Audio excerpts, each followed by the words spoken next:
going to get rid of all the badness, if you will, over the past few decades for the Raiders and set yourself up for the future. It's a horrible job to take if you expect to win, but it's not a bad paying gig, so go ahead and take it. With an owner in Mark Davis who has continued to make bad decision after bad decision. Does Pete Carroll leave a culture behind that Joe Brady in 2 to 3 years takes over? The Early Line. Only on SportsGrid.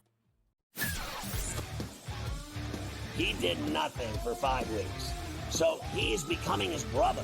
So I don't want to hear about how great TJ Watt is with his 0 playoff wins. And he's the first guy to admit it. He comes right out and says, I've never won a playoff game. I don't matter. All right, at least we all know who the best player on the team is. It's George Pickens. If you don't believe that, well, then screw you, too. Pharrell, Coast to Coast. Only on SportsGrid. We'll see if they get McCain back. Kelly Oubre, Yabusele's been good. Caleb Martin's a defensive specialist. Andre Drummond can still give you, almost a double-double at any point. I can't go south on this team. And now you're giving it to me at 2-1 to make the playoffs? To be in the Final 8? Folks, give me the Philadelphia 76ers to make the playoffs at plus 210. Betting above the rim. Only on...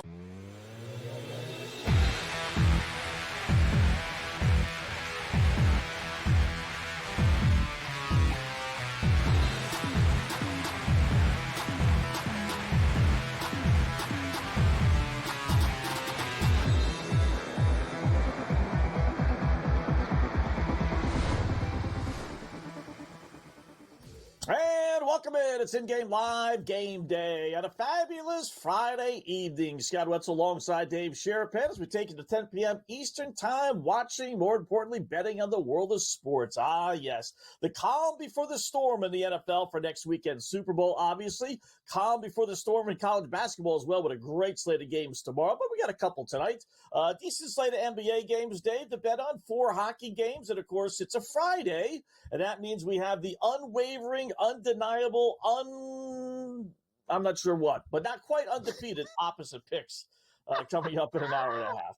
What's going on? Rocking the Minnesota North Stars outfit. Nice. Yeah, the old Mike Madonna number 9 jersey, and then the new Stars hat. They're going to win tonight. We'll just get that one out of the way. That one's getting ready to start right now. So them on the money line, I really like tonight against Vancouver. It's good to see you. We missed you last night. Dane held it down. We were hoping that you'd popped in there. Understand your game went to overtime a little bit, and, you had things to take care of. That's what I heard. That's okay. You can't control that. So what we can't control is, guest list tonight. It's the Friday night, lineup. It's worked all season. Hopefully it will continue to work tonight. Colby early, Newbie in the middle, Cam late, hockey, hoops, golf for Cam. A little bit. How he loves his golf. Yeah, a little bit of golf. This is a weird week, but we got through it. All places out in Vegas put their prop bets out. Have you really started to dive yet into the props for the Super Bowl? Not yet. The only ones I looked at were the goofy ones that everyone generally plays, which I actually think has got a halfway decent chance of hitting.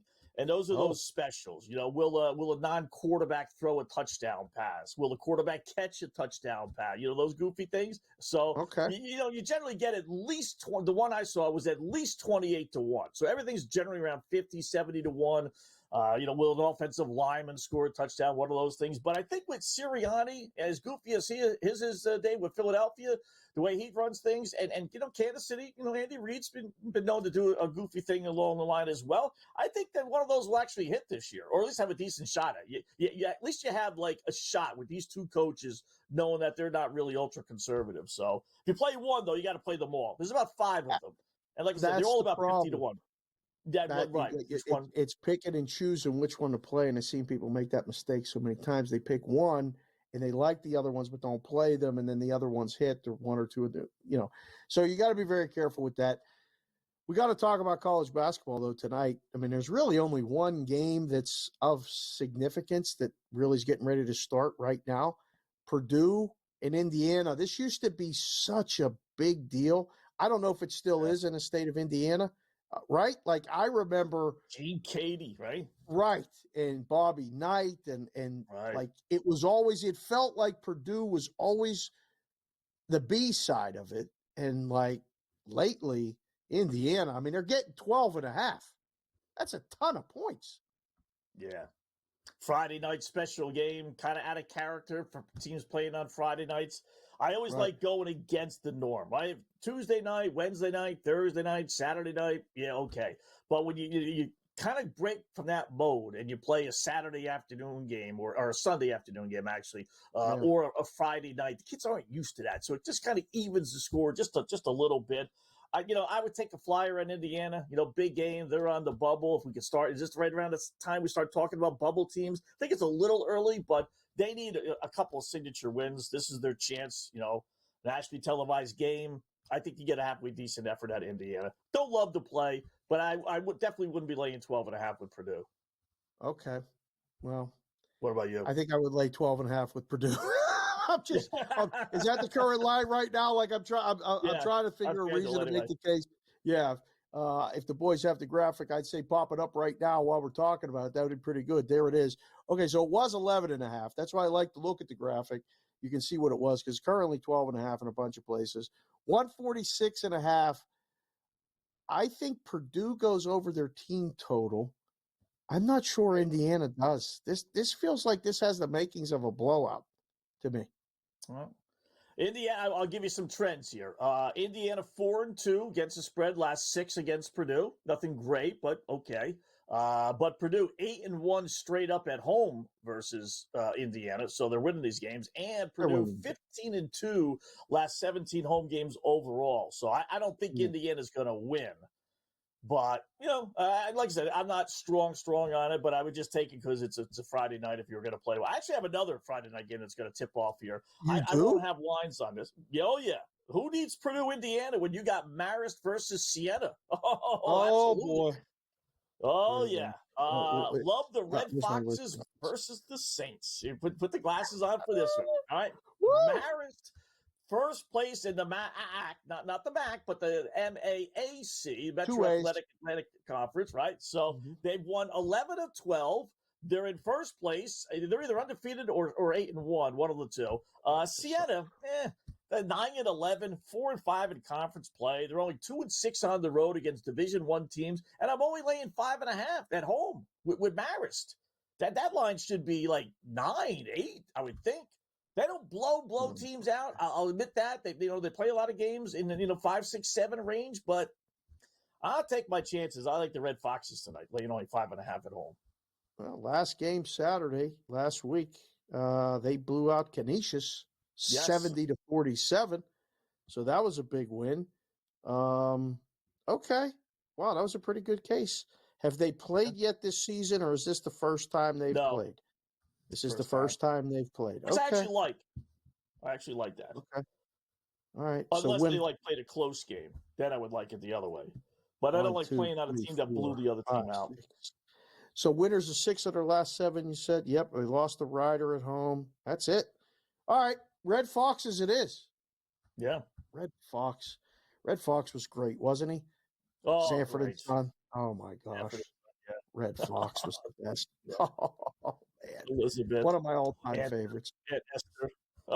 Yeah. Great. Good stuff. Big games tomorrow. I mean, the menu tomorrow, hopefully, we'll run them down with Colby. But this is that time, right? It's officially January 31st, and football's done. Sunday's the first Sunday without football in months. So Saturday, a zillion games. Is there a game tomorrow that you already have circled, like that you can't wait to see or watch? I mean, because Duke is playing North Carolina. But it don't look like the Duke and North Carolina games have in the past. The Dookie Pukies, like you like to call them, are laying a baker's dozen in that game. Crazy. When's the last time that's happened? Right? I mean, and really the other thing is this is a 6:30 start. I mean, when's the last time Duke, North Carolina hasn't been on like a Tuesday, Monday, Wednesday, basically all by themselves? whereas now they're kind of sharing the day with all these great. But I wonder if college basketball got together and said, let's create a magical Saturday before the Super Bowl. Although I guess that would have been really next week, not this week. But maybe they figured this weekend was open because you got some great games. Is it by coincidence that you got Calipari going back to Kentucky for the first time? I don't think so. That's the one. Maybe the game itself might not be great because Arkansas stinks, but I want to see Calipari. I hope they don't boo him. I really do. I mean, they booed him last year when he was the head coach, Dave. Now he's not the head coach, and you're going to boo him again? I mean, the poor guy can't win. Right? Yeah, I don't think so. They're going to lose. Talk more about it when we come back. You get right. Don't boo him.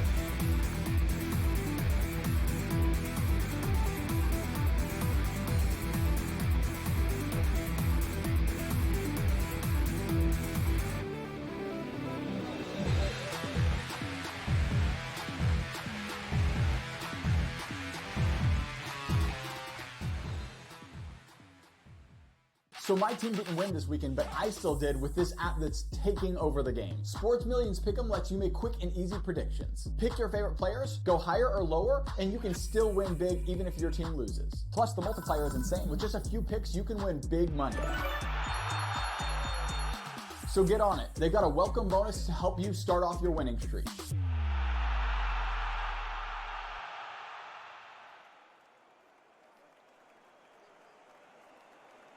There is going to be an energy to game time decisions that you will feel night in and night out. We're going to go through every single thing, and I've got a great team behind me that's going to help me get the job done. I want this to be the place that people come to. We are going to hit every single one of those markets that you need to know about. There is not going to be a better place, I promise you, than Game Time Decisions. We will have everything at our disposal, and we will use that to our advantage. I'm Kevin Walsh. Tune into Game Time Decisions from 6 to 8 p.m. Eastern on SportsGrid.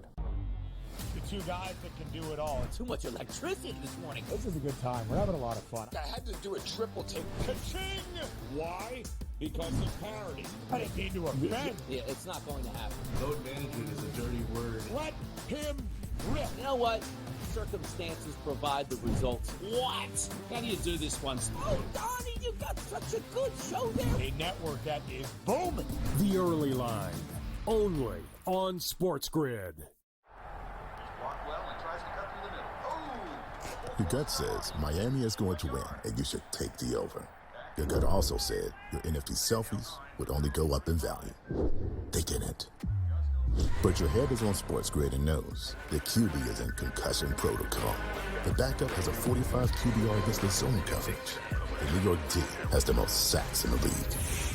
So yeah, trust your head. It's smarter to be on SportsGrid.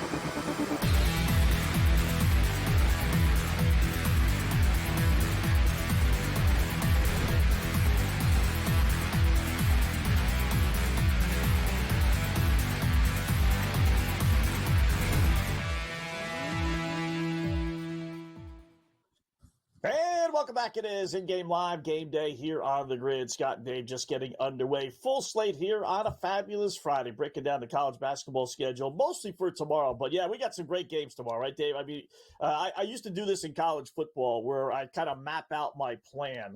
And generally college football, 12, 334, 7. And if you're lucky, you get a Mountain West game, maybe a Boise State game that's interesting. So 3-4 games. College basketball probably needs like 4 or 5. But 12 o'clock tip-off, you got Florida and Tennessee.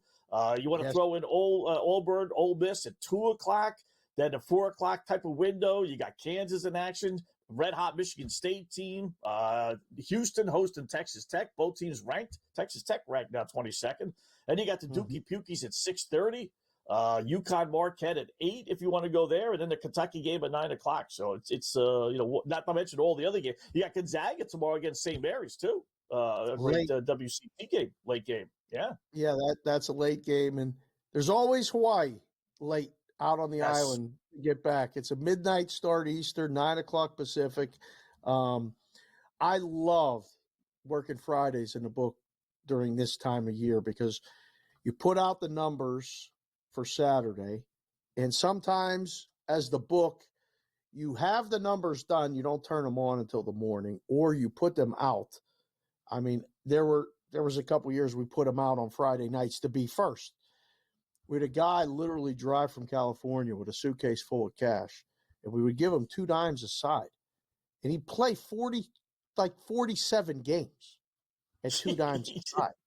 He needed that first number because, he had the first crack at it. And, we told him we'll have him up as soon as the 4 o'clock game tips. So 7 o'clock Eastern. As soon as those tip, let the guys, get the schedule in there, upload it, and we'll have the numbers ready for you. Showed up consistently the entire season. Literally would bet between 40 and 50 games at $2 a pop.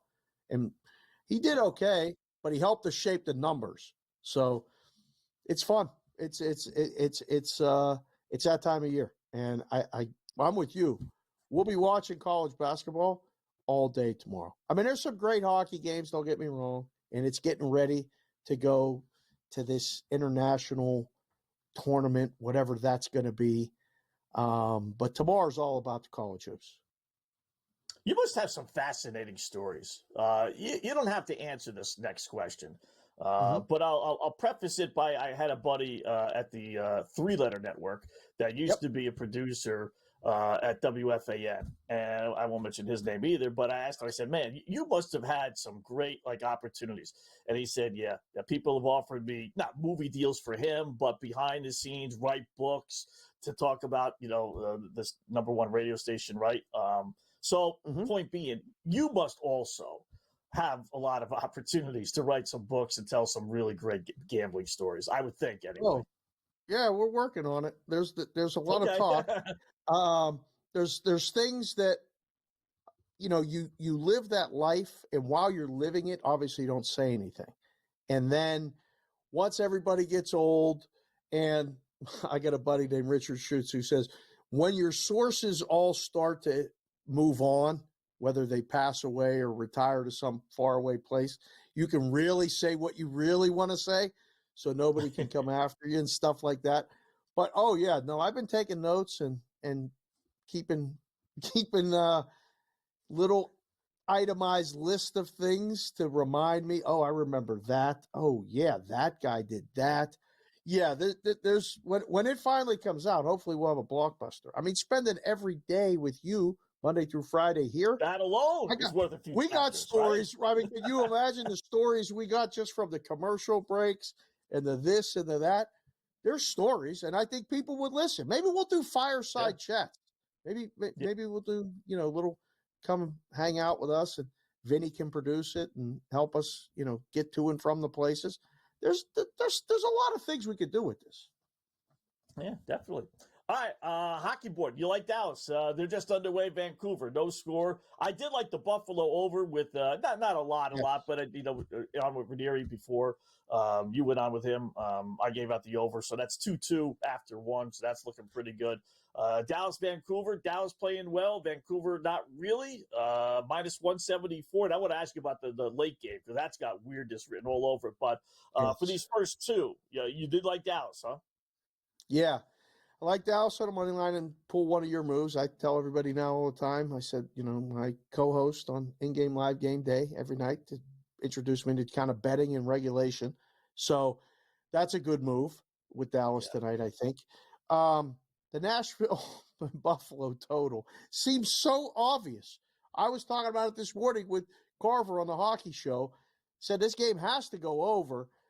I would take the plus. But these are the two worst teams in the league on the money line on the season. Nashville being the worst, Buffalo being the second worst. So we had a great graphic this morning on that show that showed the teams. When two bad teams get together, a lot of times the game leads to the over. So right now, I went on with Joe, and I said bet under 8.5.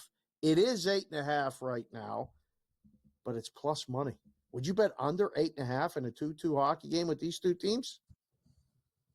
That's 5 more goals, huh? That's a lot of goals, right? The goal is to get it to 4-4. I think I would. I mean, getting plus 110 on FanDuel. Like I said, I like the over to begin with, but 9 goals, that's a lot of goals. You would think after scoring 4 in the first, okay, just score 3 more and you're set for just a 2-goal third period. But a lot of times things settle down after a wacky first period. So I think I would take a flyer on the under, knowing that it's probably going to take a good 6-7 minutes, since the over is heavily juiced. It would probably take 7 minutes of no scoring for that to flip to 7.5. So, but I'd still take a flyer on the under. No power play goals. Of those 4, there were no power play goals. 10 shots to 9 shots. Hold on, it's going to be a ride. We need the goal horn every time a goal is scored in this game tonight, Vincenzo. Yeah. Hopefully we won't hear too many more of them. Yeah. How about we've got to take a break here, but we got the SGP coming up as well. But someone's going to have to explain to me why the Utah Hockey Club is minus 260 favorites over Red Hot Columbus. That's coming up next.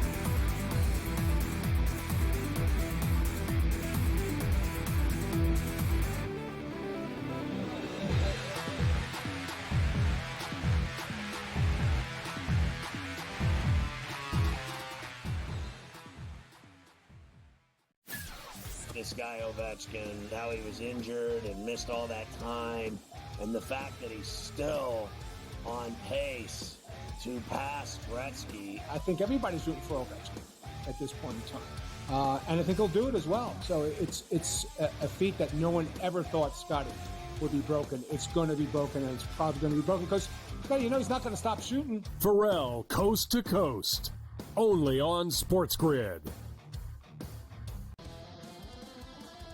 We all know MVPs don't win the Super Bowl. It's not about MVPs, man. The only MVP, fine. Win the MVP of the Super Bowl. Nobody cares about the MVP of the regular season besides people that bet on it, the actual player themselves, and their agent that's getting a cut of the bonus money. Other than that, who cares? What do you care who wins the MVP? Like I said, unless you bet on it. Right? If you bet on it, fine. Then I guess you can. Sports Rage tonight, only on SportsGrid. They have a lot of hopes, and they thought last year they were turning the corner. Even early this year, they start turning the corner, and then you lose 13 games in a row. Edmonton chipped away, got a late goal, won the game 4-3. I felt like they dominated the third period. They moved the puck on that power play. It was an exceptional hockey game. It went over the total. Only on SportsGrid. Your gut says Miami is going to win, and you should take the over. Your gut also said your NFT selfies would only go up in value. They didn't. But your head is on SportsGrid and knows the QB is in concussion protocol. The backup has a 45 QBR against the zone coverage. The New York D has the most sacks in the league. So yeah, trust your head. It's smarter to be on SportsGrid.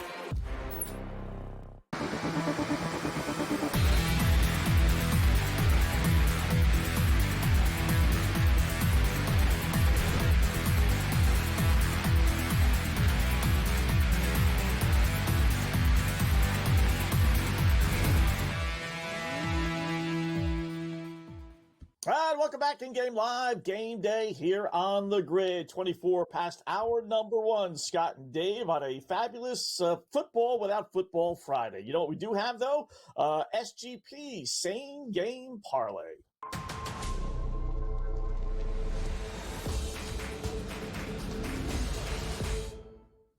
All right, we're going to head out west. Little NBA action. Decent slate of games tonight, including Golden State at home against Phoenix. Not quite what it would have been a couple of years ago with Golden State, but still just the same. One of the headline games tonight. I'm going to cross the other side and go to the visitor side to start our SGP.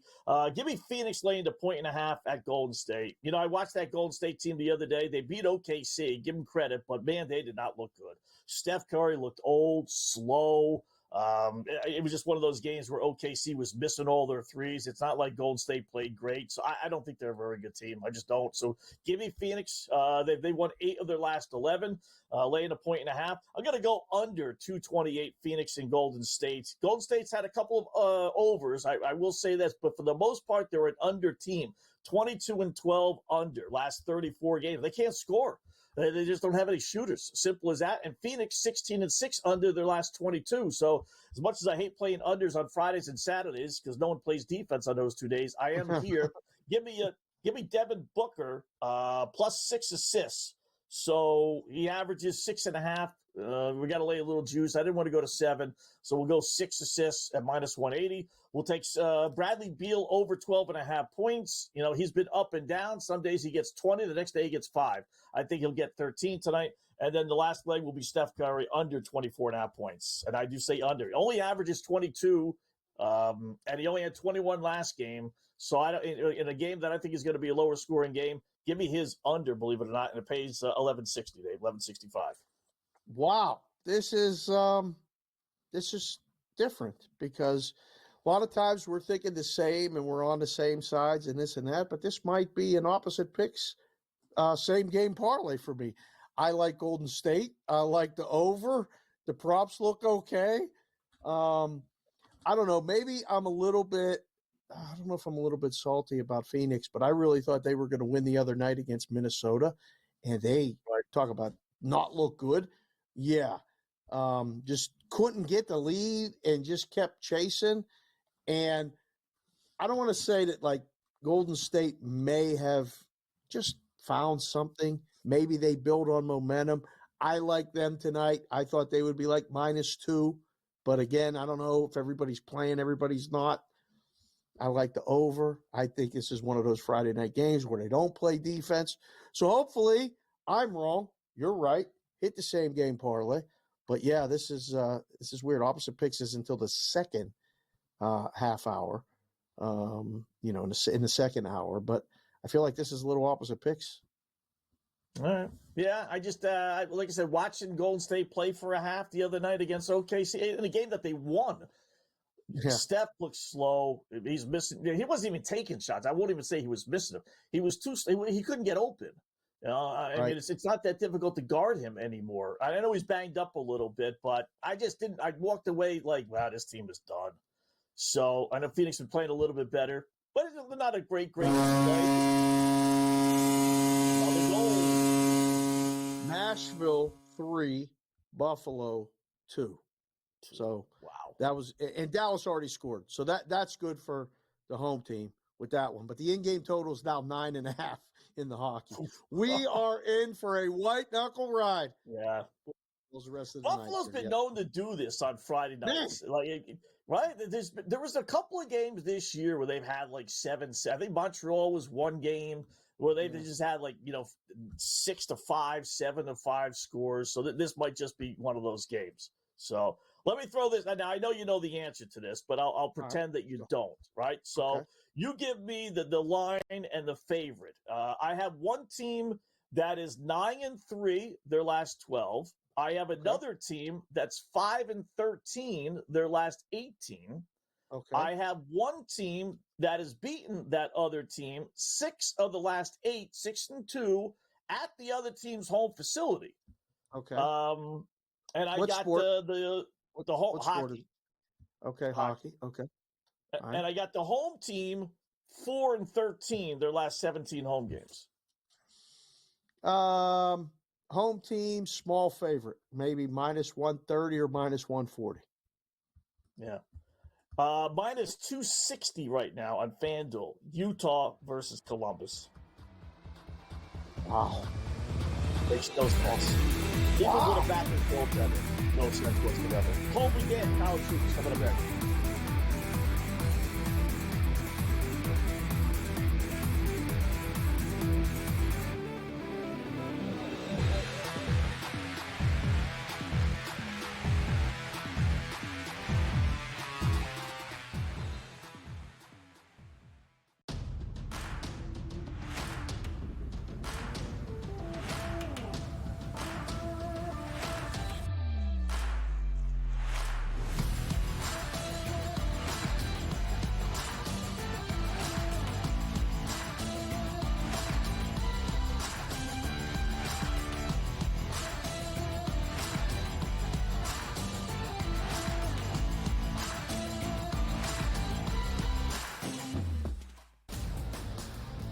we're going to get rid of all the badness, if you will, over the past few decades for the Raiders and set yourself up for the future. It's a horrible job to take if you expect to win, but it's not a bad paying gig, so go ahead and take it. With an owner in Mark Davis who has continued to make bad decision after bad decision.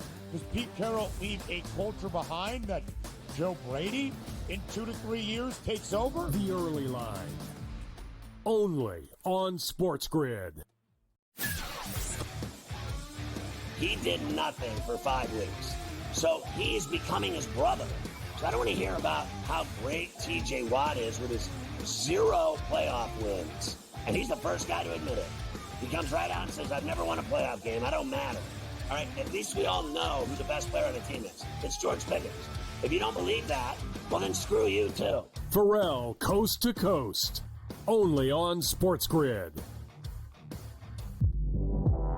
We'll see if they get McCain back. Kelly Oubre, Yabusele's been good.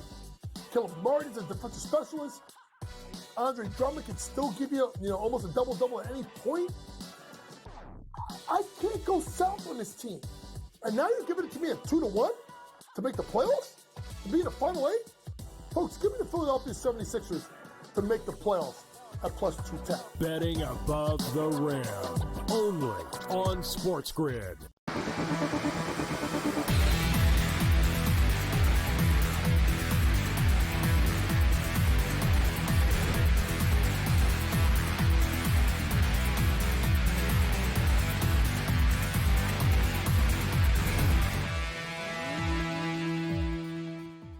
Welcome back. It is In-Game Live Game Day here on a Friday. Opposite picks coming up in an hour, but in the meantime, let's do a little college basketball with Colby Dant, the host of the College Experience podcast. Find it at the Sports Gambling Podcast Network on your favorite podcast stores. He joins us all the time and always on Fridays. What's going on, Colby? How are you tonight?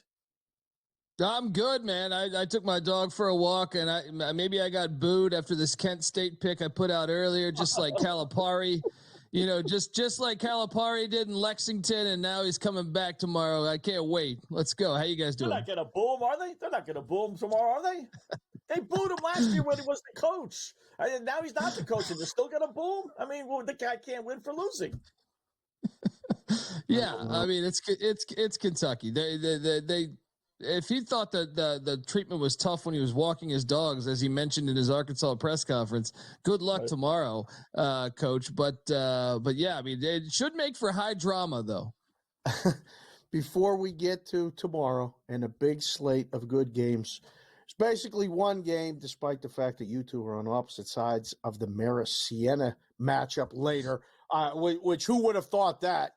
Indiana, Purdue used to be a game that was closer, maybe spread-wise, and meant more in the standings-wise. What do you make of this game, Cole? That's a gigantic number, 12.5.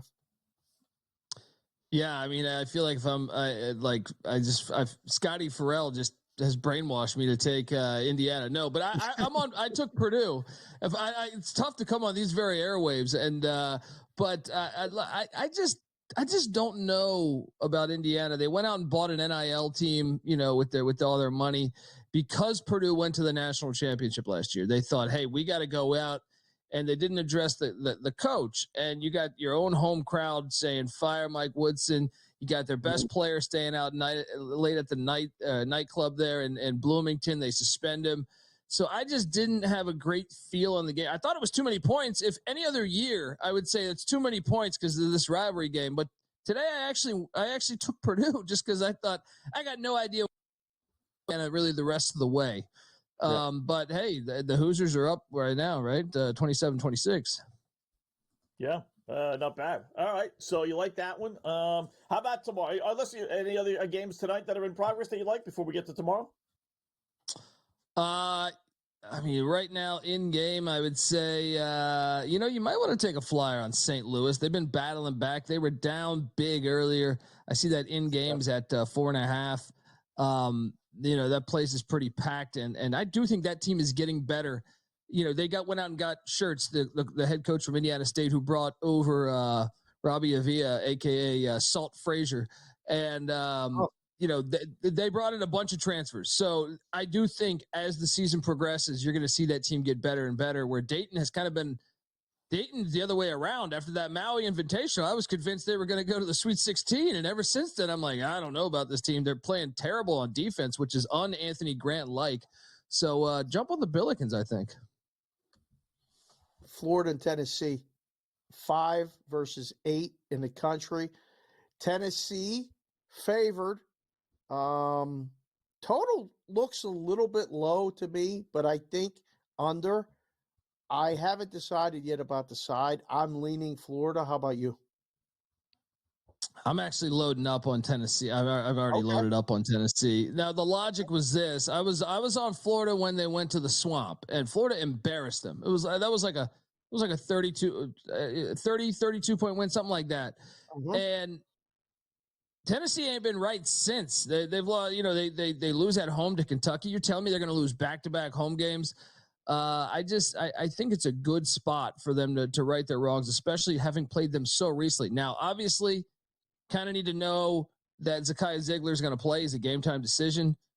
So a little bit of uncertainty in that regard, but I took Tennessee minus the points because I just think it's a high pressure game for them if they want to. Rick Barnes in the regular season is normally great. It's in the postseason when you worry. Yeah. It lost 2 in a row. So 3 of 4 or 3 of 5. How about another ranked team versus ranked team? Auburn, same conference at the Ole Miss.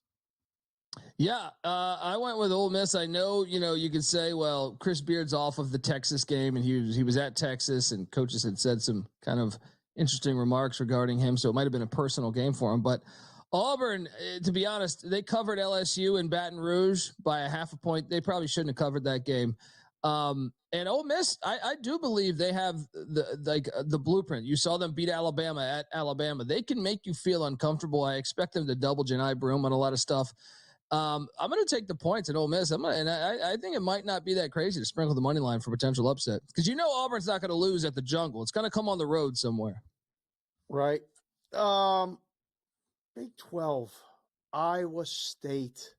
They're playing at home against Kansas State after a couple crazy games out west. I mean, they won and they lost, and now they're home, and a number is big, and it looks so easy to play Iowa State. Is there a reason to take the dog there?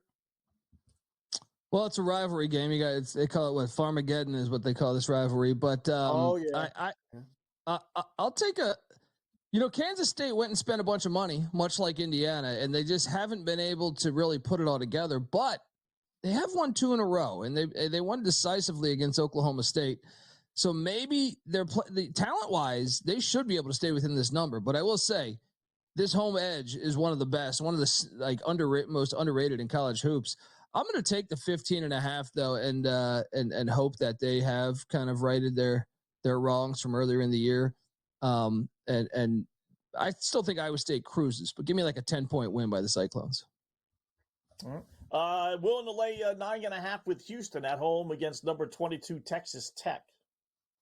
Hey, I'm going to take Texas Tech here too, mainly just because it's the same style. Like Houston's a better version of Texas Tech, but I do believe that Texas Tech defensively, top 25 defense, can make Houston's offense feel Houston's offense, let's be honest, it's not as good as years past, and they're off 2 gigantic road wins. So I just feel like sometimes it takes a team that's very similar to you to really make you, feel uncomfortable here.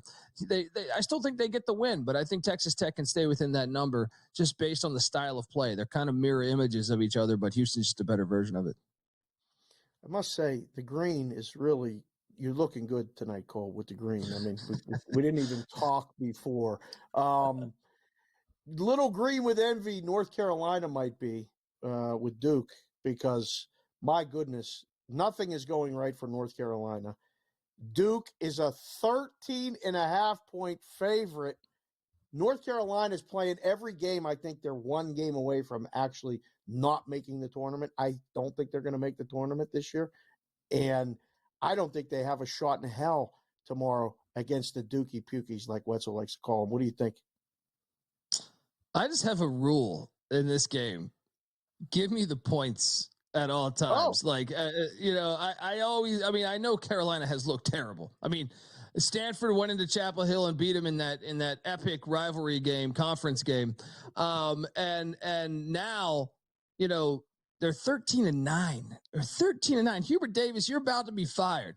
All right. I heard that Michael Jordan made a big donation recently to their university.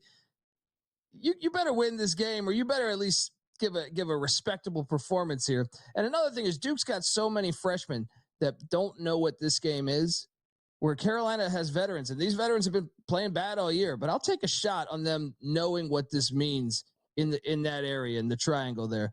Give me the Tar Heels plus the points. We joked about it, but lay 10.5 at home with Kentucky against Calipari and Arkansas.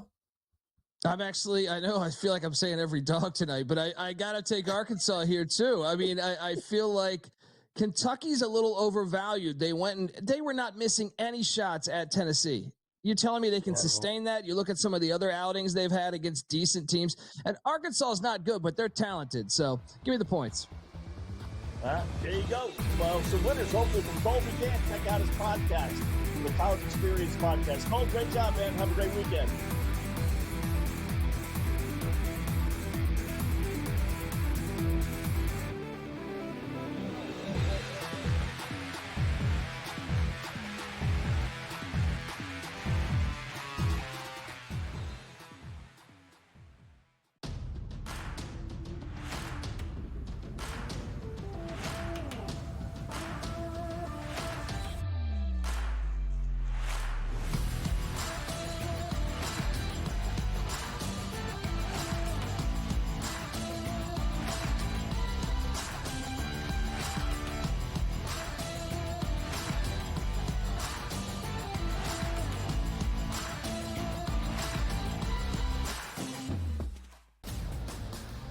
We're going to get rid of all the badness, if you will, over the past few decades for the Raiders and set yourself up for the future. It's a horrible job to take if you expect to win, but it's not a bad paying gig, so go ahead and take it. With an owner in Mark Davis who has continued to make bad decision after bad decision. Does Pete Carroll leave a culture behind that Joe Brady in 2 to 3 years takes over? The Early Line.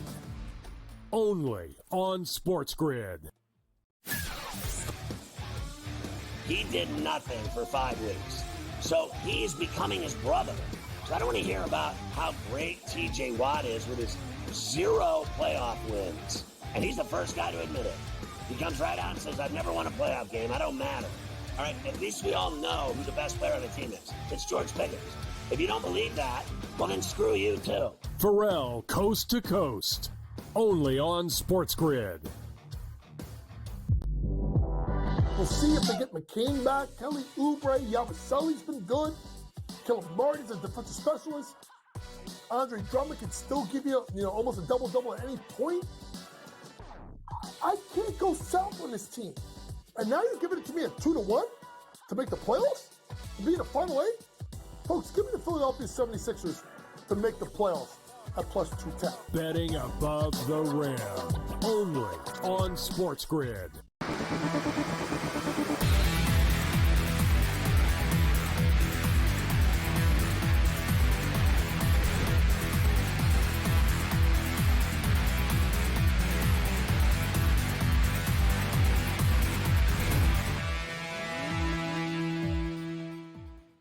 All right, welcome back in Game Live, Game Day here on the Grid. Thanks again, Colby Dant, joining us, the College Experience Podcast, for his list of winners there. Hopefully we get some on a big slate of college basketball tomorrow. How about tonight?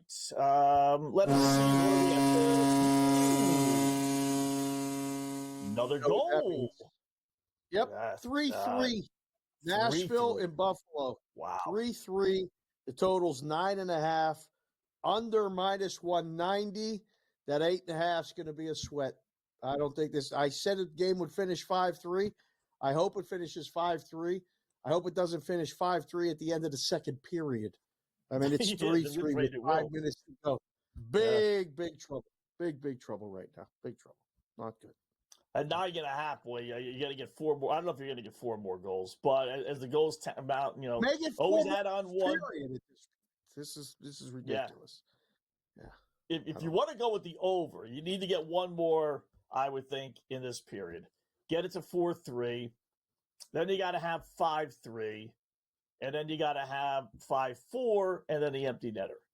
You want to have like 3 legitimate goals and then 1 empty net goal. So get it on that 5-3. It's possible. The way it's going. Six goals in the game and not 1 power play goal. Not 1 power play goal. They're both 0 for 1 on the power play. So it's 20 shots to 14 shots. Not even a lot of shots. Are they playing empty nets now or what? You got to stop the puck, boys. Let's go. These are starting goalies too? Regular, the number 1 goalies are in? I didn't even check. I don't even look. No, Annanen or whatever for Nashville, and right, Demko, Luukkonen. Who knows for Buffalo? So that's why you play overs generally on these Friday, Saturday night games. I don't know what it is, but I guarantee you, without knowing for sure, that more Saturday night, Friday night games are with backup goaltenders than any other day during the week. Without a shadow of a doubt. I think they think the regular goalie's going out Yeah. I think they think the regular goalie's out getting drunk or whatever, partying. This is his day off. It's the weekends. Oh, yeah. I'm not sure why, but I have to fact check you on that. I don't know about that. I feel like the starting goalies play on Saturdays. Maybe not so much on Fridays. Well, Fridays too, but these teams aren't playing Fridays or Saturday. I wouldn't think. Are they playing back to back? That would be another reason why they would. Right. Let's see. Yeah. I don't know. I feel like starters should play a little bit more, but they don't play nearly as much as they used to. We got to discuss it. So you mentioned that you gave me the numbers and you gave me the stats, but you didn't tell me the teams. Right. And so all of that applies to the Utah Hockey Club tonight at home against Columbus, right? Right.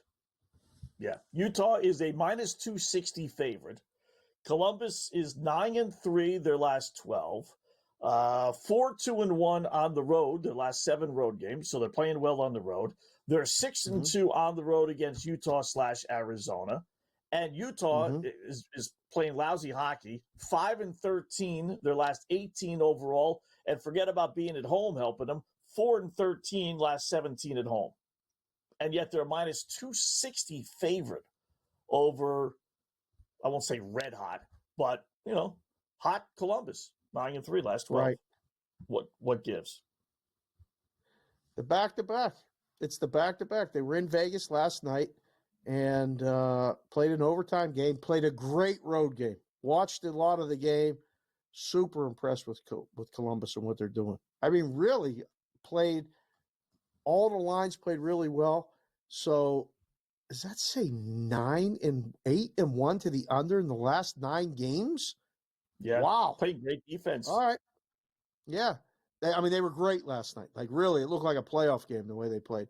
4-13 in the last 17 home games for Utah, and they're minus 260.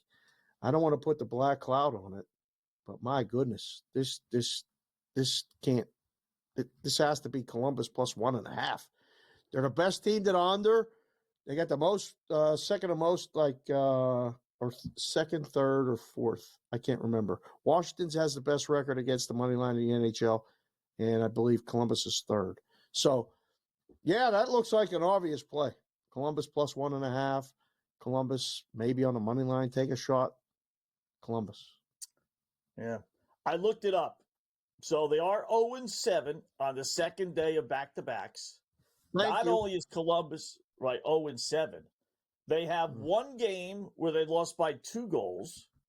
The other 6 by 3 goals or more. Boy, forget what I just said. Don't take the 1.5. That's no good. Maybe wait till they get down. I told the podcast crew this, Dave, as I told you, I think, and others. Whenever I see a line that just doesn't make any sense, I mean, I got red hot Columbus. I know they're on the road, but they maybe they should be a dog, but not minus 260, right? Whenever I see a funky line, if you dig deep enough, you will find a trend that supports that funky line. And the trend here is 0-7, second of back-to-backs, with 6 of the 7 losses coming by 3 goals or more, and the other one by 2 goals. So I feel like hockey holds up those. Yes, I think those hold up more in hockey than they do in the other daily sports, right? Like basketball, the NBA, I don't think so. College is a little bit, it used to be more because the teams had more continuity and there were things that kind of happened or that you could count on. Now, the college, it's just like the college football. We're learning a lot about each thing. By the time we get to now, hopefully we have a good basis of information. But hockey, I feel like we can count on stuff like this. So, I don't know. We can't bet Columbus now. I was making a good case for Columbus, and you just crushed it. That's it. Done. Yeah. No more. They've been outscored by 19 goals in those 7 games. Utah team total over is the bet then. That's the bet. That's the bet. Right? That's the safe way. Maybe Columbus, although we got that 8-1, but that's it's still 5-1 Columbus loses. And the team total. I imagine it's 3.5. Chances are they hit it tonight. All right, more coming up.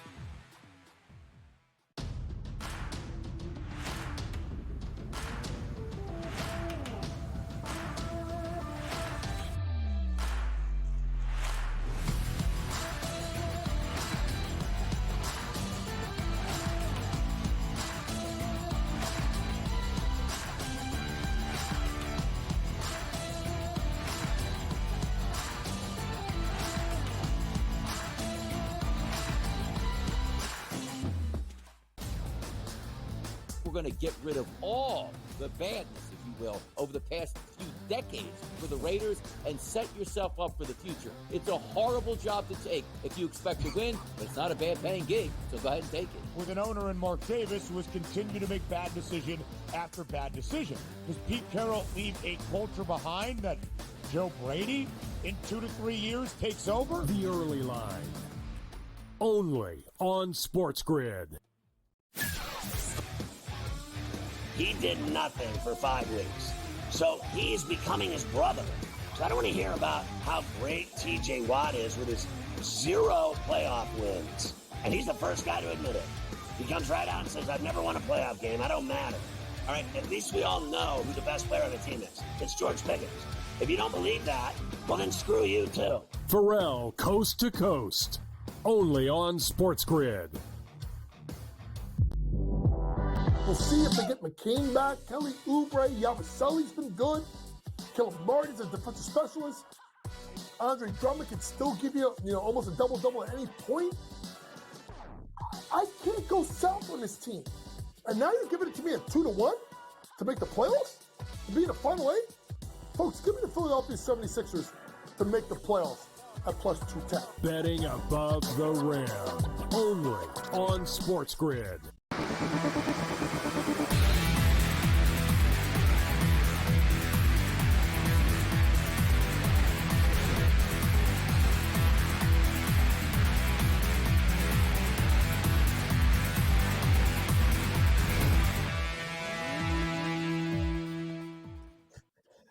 All right, welcome back. We're trying to find actors for Sharapan. Who's the bald guy that right now, unfortunately, is not doing too well health-wise? He was in that Christmas movie. That's really not a Christmas movie with the Towering Inferno there. Bruce Willis?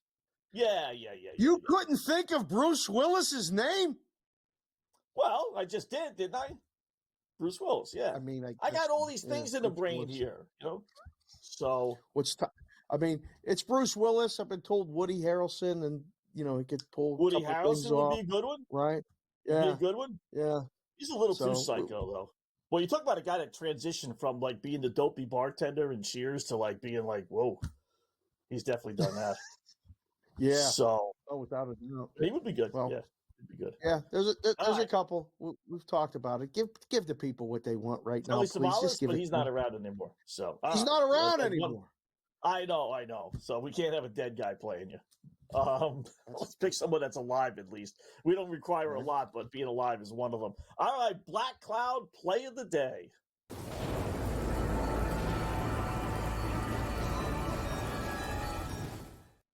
Well, we just spent, a good 5 minutes talking about this game. I know it's got sucker written all over it. I get it. And generally, the smart thing is to stay away from bad lines. And it's actually gotten worse. It was 2-1 to begin with. Now it's up to -260. Utah versus Columbus in the NHL. Gave you the numbers, but trend is your friend until it's no longer good, right? I come up with great trends for Columbus. But the 0-7, back-to-back does kind of stand out a little bit, but still, I'll take Columbus plus the 170, 175, 168. Wow. They're 9-3 their last 12. They've beaten up on Arizona, Utah. You got a Utah team that isn't any good anyway, so it's not like they're playing a real team here. So I don't know how Columbus, outside of the 0-7, and you are getting a backup goaltender, but his goals against is under 3, so it's not like he's horrible. So give me Columbus plus the 168, depending on where you do your shopping right now. I don't know how they don't win this hockey game. Great game last night. Like I said, they're playing well. They're fighting for a playoff spot. It's not like we're betting on a lousy team that's kind of playing for nothing. They need all the points they can get, and Utah can't even find themselves a nickname, let alone a hockey club. So give me Columbus Day plus the 170 or so. Is this the biggest plus that we've ever taken on the Black Cloud play of the night? Money line. I think this is the biggest plus. Yeah. Okay. This is one I think we have to root for. Hopefully, when's this game start? It starts at the bottom of the hour, top of the hour. So, all right, we'll know. Hopefully, after the first, let's get a lead. Let's get a lead. I don't want to be trailing like opening face-off or the first 2 minutes, and Utah gets a goal, and then I feel like we got to chase. Let's get the first goal, and then be good to go. Yeah. Telly Savalas I didn't bring the lollipop. I should have brought the lollipop. I don't have it. Telly would be Who good. loves you, baby? Yeah. Yeah. Who loves you, baby? Yeah. 16 bolt-headed guys anyway. So boy, it this works. has all the right. This has all the earmarkings. This game of when Columbus jumps out to a 1-0 lead and everyone's got their money on Utah, they all say, what are we, stupid? Well, what did we do? We bet -260 on a team that's 5-13 that can't, win, whether it's on home or on the road. They can't beat this club. I think reality will kick in. Like, okay, forget about those dopey trends. Chances are they're not going to go winless every single back-to-back. I mean, because if you know it, so does the coach, right? And so do the players. Don't you think that head coach is reading them the riot act on their trip from Vegas to Utah? Like, hey guys, you know what? We haven't even been competitive. Let's have a little heart here. Let's have a little self-pride and show up tonight. So sometimes yes, sometimes no. Sometimes you're fighting that. There's games in hockey when a certain goalie's playing and things go one way. When the backup plays, sometimes they play better, right? You play low-scoring defensive game. It's happened 7 times right now. I'd like to look and see how many times this guy's playing goal tonight for Columbus, how many times he was in net, because it's just human nature. You're just like, once we get down, we don't have a shot to come back. I don't know. I hope we're right. Another, what's hit a lot today or this year? Celtic road team or Celtic opposition unders first half. Remember last year, all the Celtic first half overs hit like time after time after time? Yes. It's flipped. This year, it's now the Celtics' opponents under. It hit again tonight, 53 points at halftime. Why was 56.5 in the world?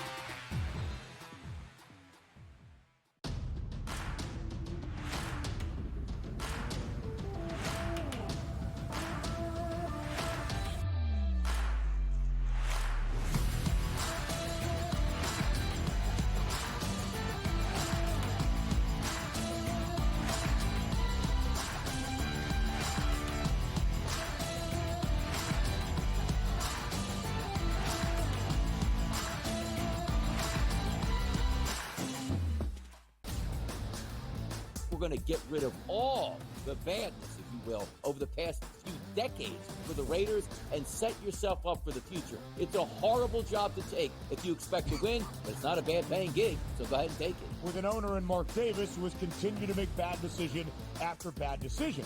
Does Pete Carroll leave a culture behind that Joe Brady in 2 to 3 years takes over? The Early Line. Only on SportsGrid. He did nothing for 5 weeks. So he's becoming his brother. So I don't want to hear about how great T.J. Watt is with his 0 playoff wins. And he's the first guy to admit it. He comes right out and says, I've never won a playoff game. I don't matter. All right, at least we all know who the best player on the team is. It's George Pickens. If you don't believe that, well, then screw you, too. Pharrell, Coast to Coast. Only on SportsGrid.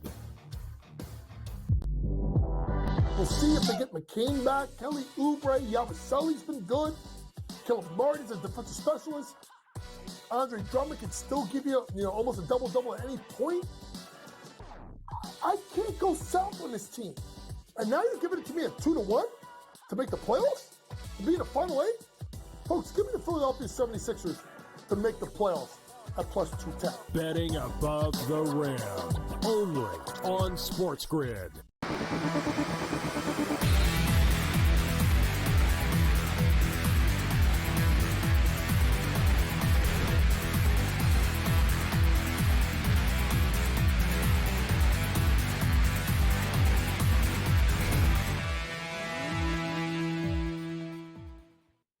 Hi, welcome back. It is In-Game Live, Game Day here on the grid. Scott and Dave, hour number 2 of our 2-hour extravaganza. Busy second hour as we always have it. What do we got this hour? We got our good buddy Cam Stewart at 9:45. We have newbie coming up, Dan Alexander at 9:14. And then, of course, the self-award winning opposite picks coming up at the bottom of the hour. So checking out some NBA stuff, Dave. Yeah, it is goofy with the NBA, like I was saying before the break. So remember last year it was Celtics, team total. That was the big thing. Out of 82 games, literally, I bet they went like 62-20 over. And they were pounding it, if not even better than that. This year started off about 50-50, and then give credit where credit is due. Guys, excuse me, on the podcast started noticing that it wasn't hitting. And then they started noticing it wasn't really hitting, not because of Boston, but it was more so because the defense for Boston was kicking in. And now the play is under team total, whoever's playing Boston first half. And it hit again tonight. And don't be me, I didn't play it. I looked it up. It was 56.5. I mean, New Orleans is a pretty good over team. And I'm like, they're at home, 56.5. They're going to get 57 points. It's got a 65-60 written all over it. Yeah, 59-53. Another under hits. Bam. Just like that. Not even hard. The first half thing has been really interesting with Boston because there's nights where they're way over, and then there's nights where they're way under. Like, it was consistently scoring. They were consistently scoring between 60 and 65 to 66 points. Now there's nights where it's in the 50s, or there's nights they've scored high 60s into the 70s. One of the guys that listens and watches Bostonian versus the book, me and Peralt brought it up, and Matt talked about it on the show. Boston, after a win and cover, is 6-25-1 this season. Ooh. When they win and cover a game like they did the other night against the Bulls at home, big number. Right. Tonight, you're supposed to play the Pelicans plus the points, and so far that's been a good play. Wow. That's interesting. Yeah. I mean, that you know what? I believe it in that as a Celtic fan, you watch them and you get odds, because what you said it. One day they look great, blow out the Bulls, and then the next day they're playing a 2-point game against Topeka High. I mean, so it's just amazing. Yeah. I don't know if it's just lack of interest. They know at this point they probably can't catch Cleveland, although they got to fight off the Knicks now for the number 2 spot if they really care about that. And, these NBA teams basically don't. So, but you would think there'd be a little bit more consistency. But I will say, I mean, listen, they're laying double digits. I know New Orleans stinks, but, it's hard winning a game by double digits on the road, which is what the Celtics have to do to cover the spread every time. We were talking about college basketball games tomorrow. Well, you know who's in town for your Knicks. The Lakers good game, right? are right. Now, normally that would be a big deal, and I guess, it still is because it's LeBron coming into the Garden and all that other stuff. But the look-ahead number for that is 10. The Knicks are minus 10 against the Lakers. And the Knicks, I don't want to give, too much legs to this, but is it happening? Are people starting to talk about the Knicks being a legitimate threat to win the Eastern Conference again? Is it happening all over again?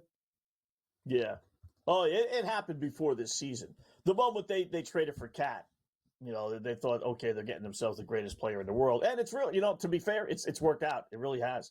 Has it worked out for Minnesota? Okay. I wasn't a big fan of the trade, but because he disappears in the postseason, so we'll see this year what happens in the postseason. But the moment they traded for him, it was like, okay, you know what? We got ourselves a legitimate superstar next to Brunson. They didn't count on Cleveland being as good as they were, but I still don't think they really respect Cleveland. It's basically, the Celtics. I still got to see a team beat Boston, a healthy Celtic team, 4 out of 7, because you keep Porzingis healthy the way he's been playing, man, they're going to be tough to beat. Maybe they can, but that's going to be tough. But yeah, the Knick fan always thought, Dave, here in the back of their mind, one day LeBron was going to be a New York Knick. The one thing that them being good now, that's kind of like ended that a little bit. So it's not as much, and he's older now, and at this point, who wants him, right? But they always thought, he belongs, because he always talked about, I love playing at Madison Square Garden's my favorite road arena to play in, and this and that. He would always tease the Knick fan, right? Always played great here in New York, but didn't happen. But it's still special having him come into town,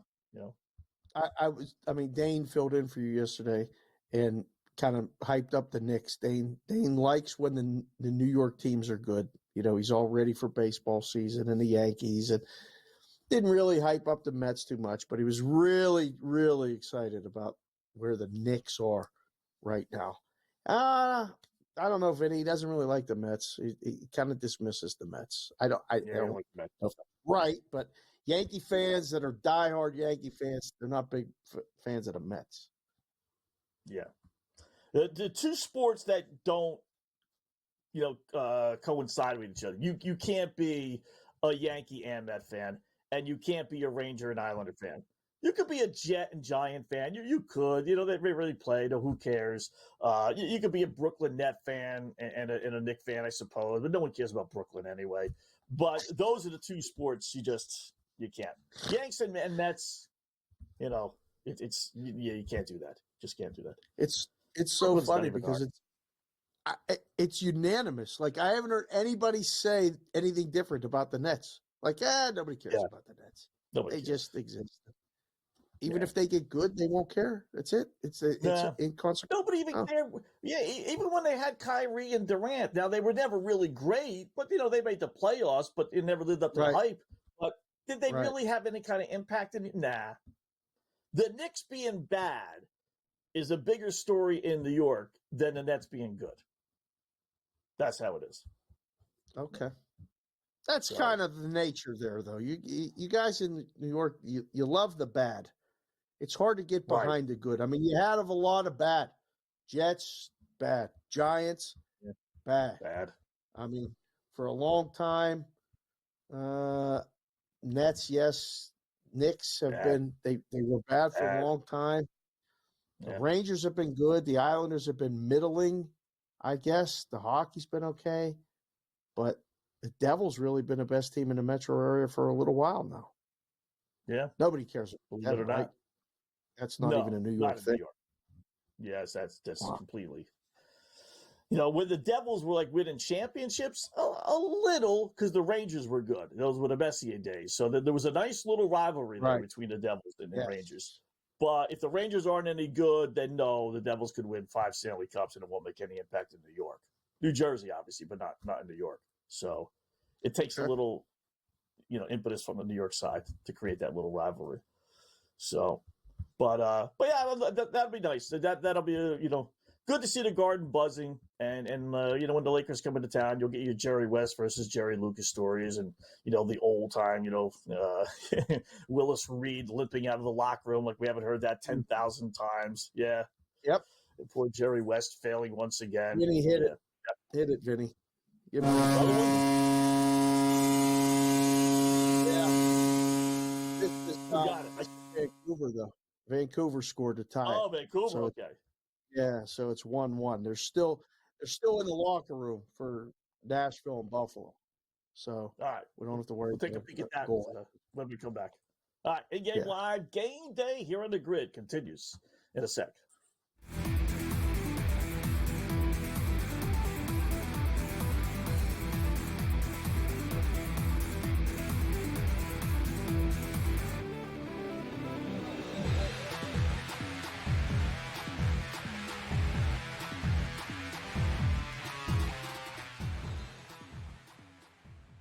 So my team didn't win this weekend, but I still did with this app that's taking over the game. Sports Millions Pick'em lets you make quick and easy predictions. Pick your favorite players, go higher or lower, and you can still win big even if your team loses. Plus, the multiplier is insane. With just a few picks, you can win big money.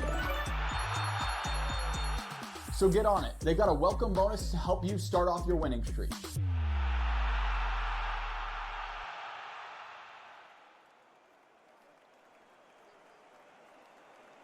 There is going to be an energy to game time decisions that you will feel night in and night out. We're going to go through every single thing, and I've got a great team behind me that's going to help me get the job done. I want this to be the place that people come to. We are going to hit every single one of those markets that you need to know about. There is not going to be a better place, I promise you, than Game Time Decisions. We will have everything at our disposal, and we will use that to our advantage. I'm Kevin Walsh. Tune into Game Time Decisions from 6 to 8 p.m. Eastern on SportsGrid.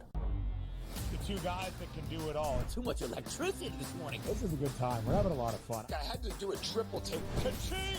Why? Because of parity. I didn't mean to offend. Yeah, it's not going to happen. Load management is a dirty word. Let him rip. You know what? Circumstances provide the results. What? How do you do this one? Oh, Donnie, you've got such a good show there. A network that is booming. The Early Line, only on SportsGrid. Your gut says Miami is going to win, and you should take the over. Your gut also said your NFT selfies would only go up in value. They didn't. But your head is on SportsGrid and knows the QB is in concussion protocol. The backup has a 45 QBR against the zone coverage. The New York D has the most sacks in the league.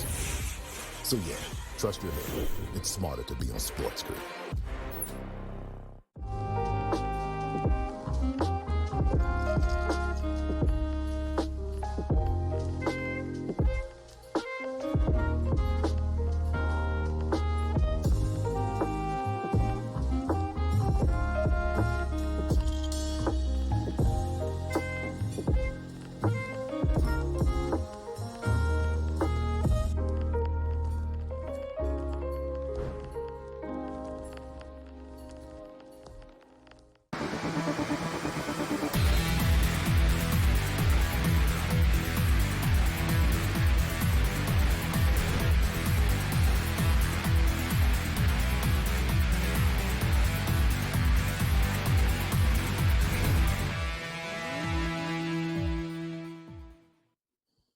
Welcome back. It is in-game live game day here on the grid. Scott and Dave, hour number 2. We got opposite picks coming up in about 15, 20 minutes or so. We can check in with the newbie, Dan Alexander, here in a little bit. And then we'll get some college basketball, no doubt some winners from him as well. So in the meantime, we'll just kind of continue to look at the lines here as we were getting no goal. Third period has started in Nashville, Buffalo, tied at 3. Yeah. No goals yet, Utah, Columbus.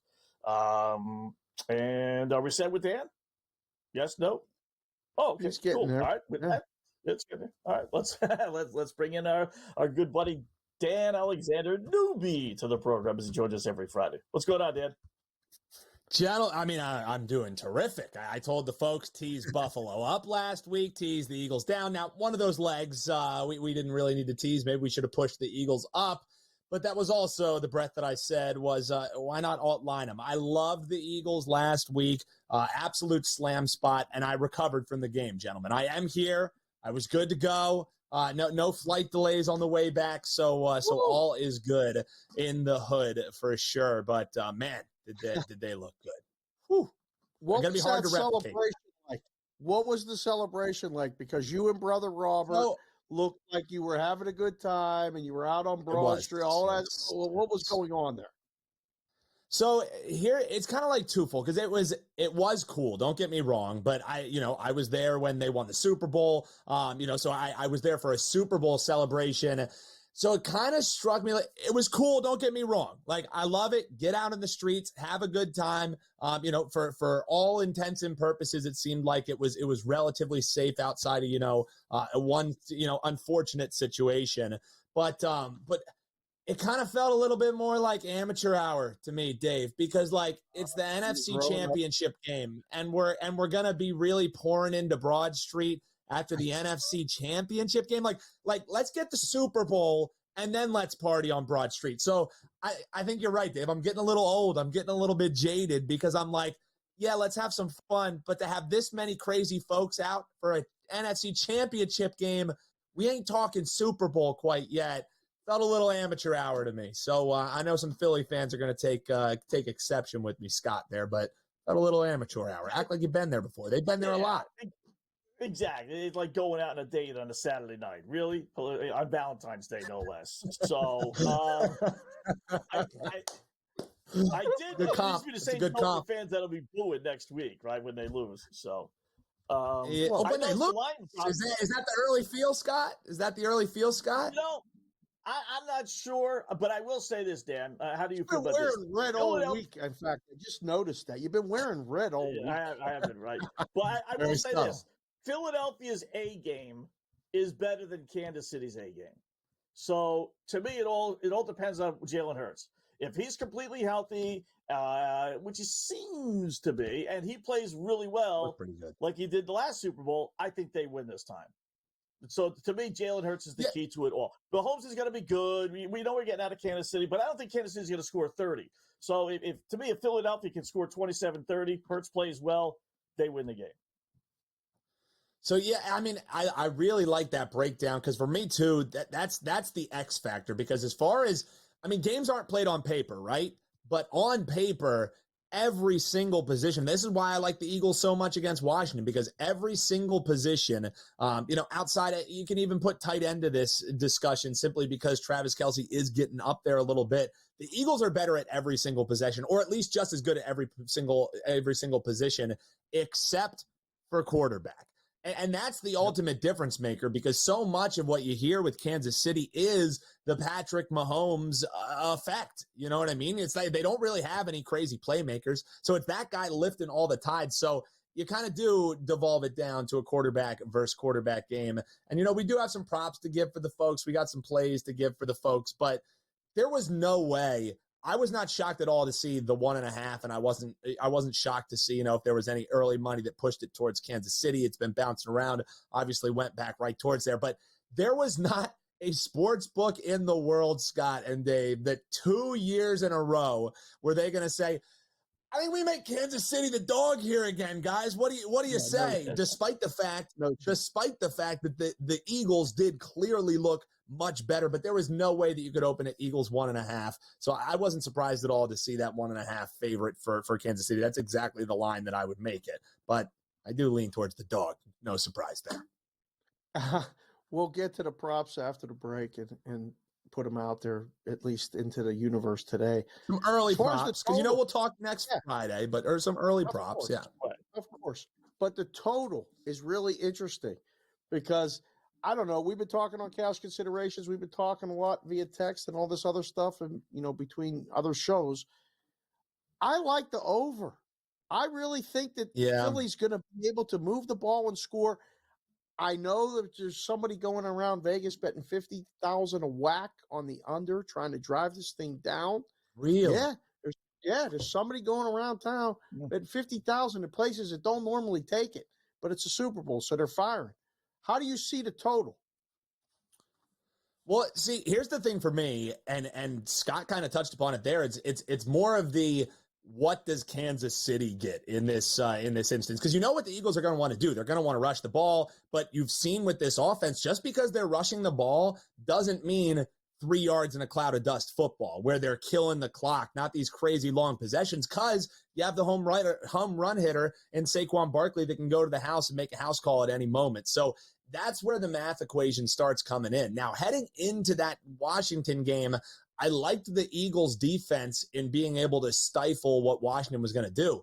Let's be real, guys. Even though the Eagles laid 55 on them, that offense at Washington was able to move the ball at will on times. Look at the opening drive. It was 17 plays. Sure, they ended up having to end with a field goal, but Dave, while the Eagles' defense comes up big at times, they give up points too. I could only look towards the over, man. Yeah. Lowered on FanDuel to 48.5. You know, it opened opened right around 48.5. Then it was 49.5, and now I'm seeing right now today it's down, if you will, to 48.5. So, which is kind of a magic number, I would think. Just 7 times 7 is 49. So now it's 7 touchdowns will get you a winner versus 49.5. It would not. So we'll get Dan's prop plays when we come back. Game live, game day on the grid.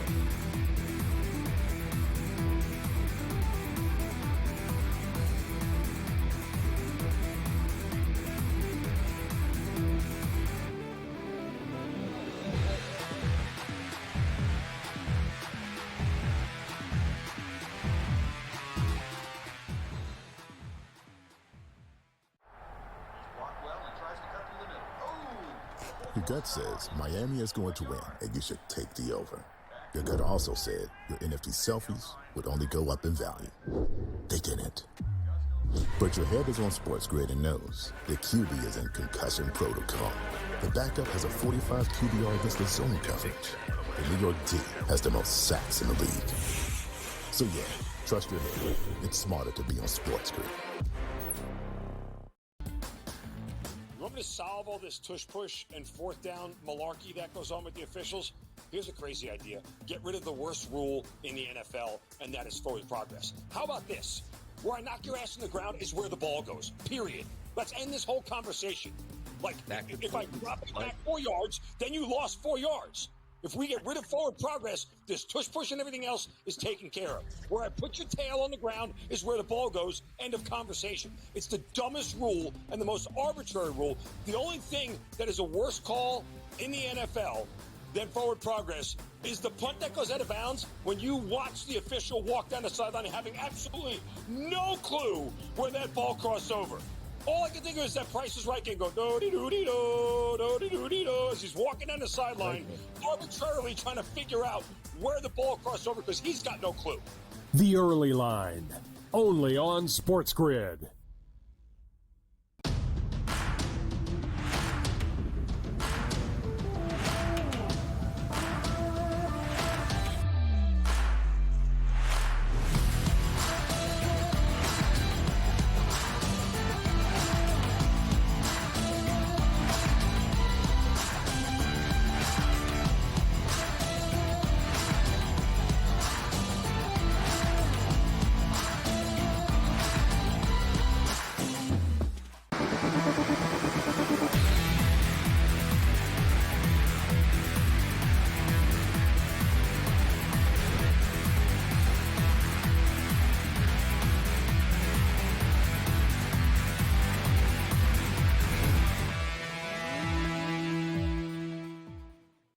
All right, welcome back in-game live, game day here on the grid, talking some Super Bowl, Scott and Dave with Dan Newby, Alexander. So we got some props, a long ways to go before we get to the Super Bowl, but there are 5,000 props, so why not put a couple in this week, Noobs? What do you got for us? Put a couple in this week. I was, sitting on the tarmac about to leave Philly firing on some of these bets. So let's be real, guys. The second that it comes out, it's so crazy because think about, Dave, for you, how big it was, prop sheet day over at the sports book over there in Vegas, over at the Westgate. Yeah, I mean, the time has changed that by the time you had the game finishing with Kansas City, you already saw some offerings. One that's a no-brainer for me, guys, that I've just been running back with week after week with Eagles playing rushing quarterbacks. take the longest rush attempt over for Patrick Mahomes. You can find it around 12.5. It was plus money, probably sitting around 13.5 in spots. I grabbed it at 12. I like it all the way up to 15.5, 16.5, and I don't think it gets that high. It's just they always give up one to rushing quarterbacks, and look at what happened in that Bills game. This isn't just, a one-way handicap where the Eagles always give it up. It sounds more anecdotal than anything. The difference outside of the officiating in that Kansas City game was the fact that the Bills just could not stop Pat Mahomes' legs. And I think because of the fact they don't have big-time playmakers outside of some of the downfield threats and the dink and dunk offense that they have, those legs have become much more a reliant part of the offense. Now you say, well, if you like him rushing so much, why are you picking the longest rush as opposed to the total rushes? Well, guys, I think we all can remember the bad beat heard around the world when everybody cashed on Pat Mahomes over rushing yards in the first Super Bowl, in the second Super Bowl, and then kneel downs, run arounds. You saw what they'll do. They will give up yards at the end of the game. You do not want to be sitting there with a Pat Mahomes over 30.5 and he takes two knees and now you lost it. Or they play the big brain game and he runs 15 yards back and takes a safety, and then you're losing that yardage as well. So the smartest way, in my opinion, is either look at his rush attempts over, which is something I'm looking to bet, but especially getting it at 12.5, and it was plus money when it opened. Pat Mahomes' longest rush is one of my favorite bets heading here into the Super Bowl. I think it's a very plus EV wager. Been a lot of talk about the tight ends, and Kelsey's one. Obviously, everybody's betting. But have you done anything or even thought about the Eagles and stuff? There might be something there. So last week, Dave, we ran out of time, but I shot you a text. All three of the prop bets, I don't know if you had a chance to throw them out there. They all won, and one of my favorite ones, the top of the list, was Dallas Goedert going over his rushing yards, his receiving yards. He is just such an absolute stud in this offense, and the broken tackles are you can't overstate what he brings. And because when you have a healthy A.J. Brown who can stretch it downfield, a healthy Devontae Smith, Goddard is the guy that Hurts looks to, and they design plays for him. They have jet sweeps where they'll even flick the ball right towards him. That's a catch right there. So I really, really like him in this game. I think the way that I would attack him, though, if you think Dallas Goedert's going to be a main cog, you take the prop that's the crazy plus money on Dallas Goedert to be the leading wide receiver in the game. He was the leading one last week. Sure, A.J. Brown might get a big-time catch. Devontae Smith might get a big-time catch. But the volume guy is Dallas Goedert. And if they're going to sell out on the run, right over the middle of the tight end is going to be the absolute best friend when you're playing against a stacked box like I expect to see Steve Spagnuolo rolling out there. So I would take the plus money flyer. I think you're looking at around like 7-1, maybe down to 5-1. Shop around on it. But Dallas Goedert to be the leading wide receiver. Sure, attack is overs different ways. But Dave, you mentioned it too. Don't forget tight ends against the Eagles. Jaguars against the Eagles, 11 catches for almost 60 yards, 6 catches, Cowboys, Commanders, 10. Even last week, you look at what Zach Ertz did, 19 targets, 14 catches, 138 yards for the tight ends. The Eagles are rough against the tight ends because you're missing Nakobe Dean. People talked about it missing in the run game. I think you're missing him a lot more in coverage than anything. So while they're going to be chalky, Travis Kelce anytime touchdown, Travis Kelce total receptions, that's the way to attack this Eagles defense when they're playing that 3 high. There you go. Got a couple props there from Noobs. He'll join us again next Friday. No doubt have a bushel more. So as always, my friends, and good luck with the plays this weekend. And we're waiting for that 2-team tease next week with one game. It's coming. It's coming.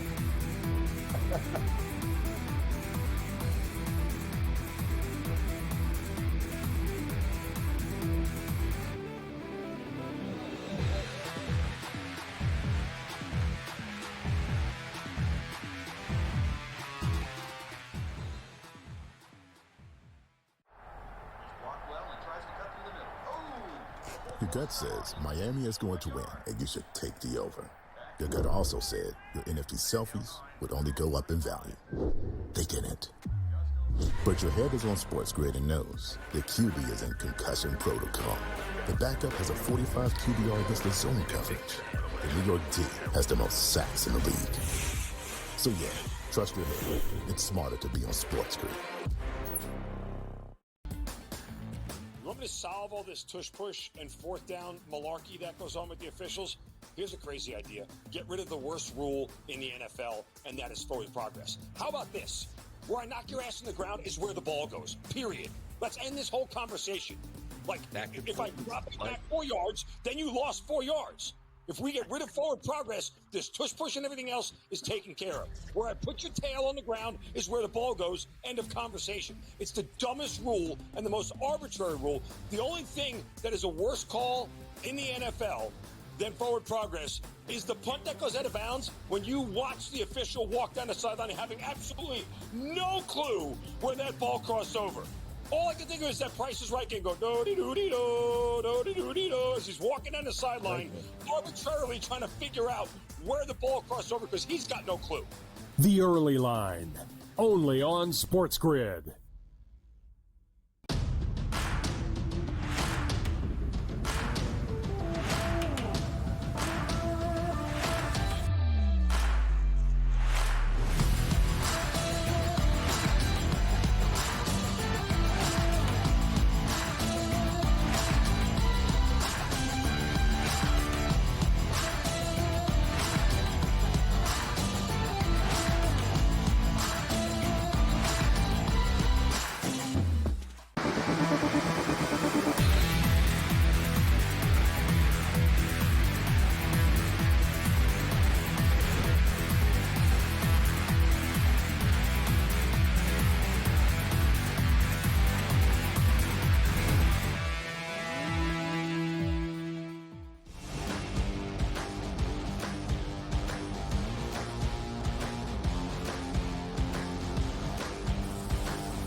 Yes, LLs, LWs know what that music means. Time to take out the pad and pencils, get set for the fastest and, more importantly, most profitable 5 minutes in television, Opposite Picks.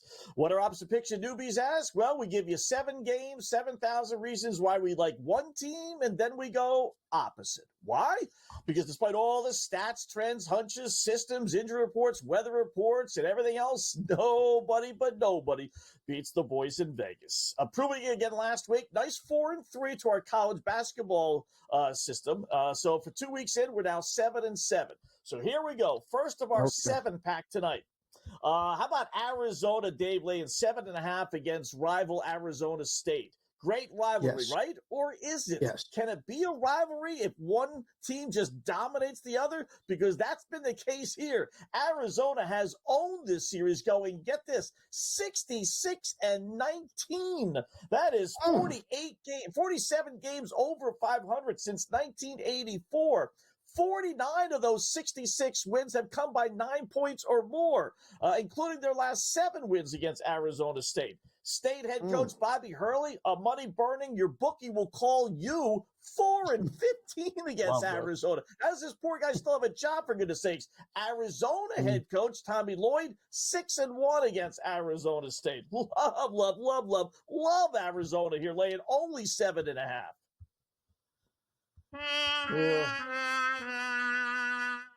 Give me Arizona State plus the 7.5. Forks up! Forks up! Pick number 2, Iowa State laying 15.5 against Kansas State. Now, you don't lose a game like Iowa State did last week. To Arizona, oh, by the way, without it affecting you, right? They're up 3 final seconds, ball game over. They win, nice road win, until some guy heaves it 65 yards for a shot that sends the game to overtime, and they lose in overtime. I mean, most guys bet against teams like that, thinking they're going to be demoralized. Not me. I love betting on games like that. If you're a world-class athlete like myself, you realize that you're not depressed. I mean, you are, but you're extra pumped up the next game because you want to just seek out your frustration on anybody. And that anybody in this case is dopey little Kansas State. 9-11 this season. They're not any good. 6 double-digit losses already. Make it 7 after this game. Iowa State 13-7 against the spread this year as well. Cyclones win by 20.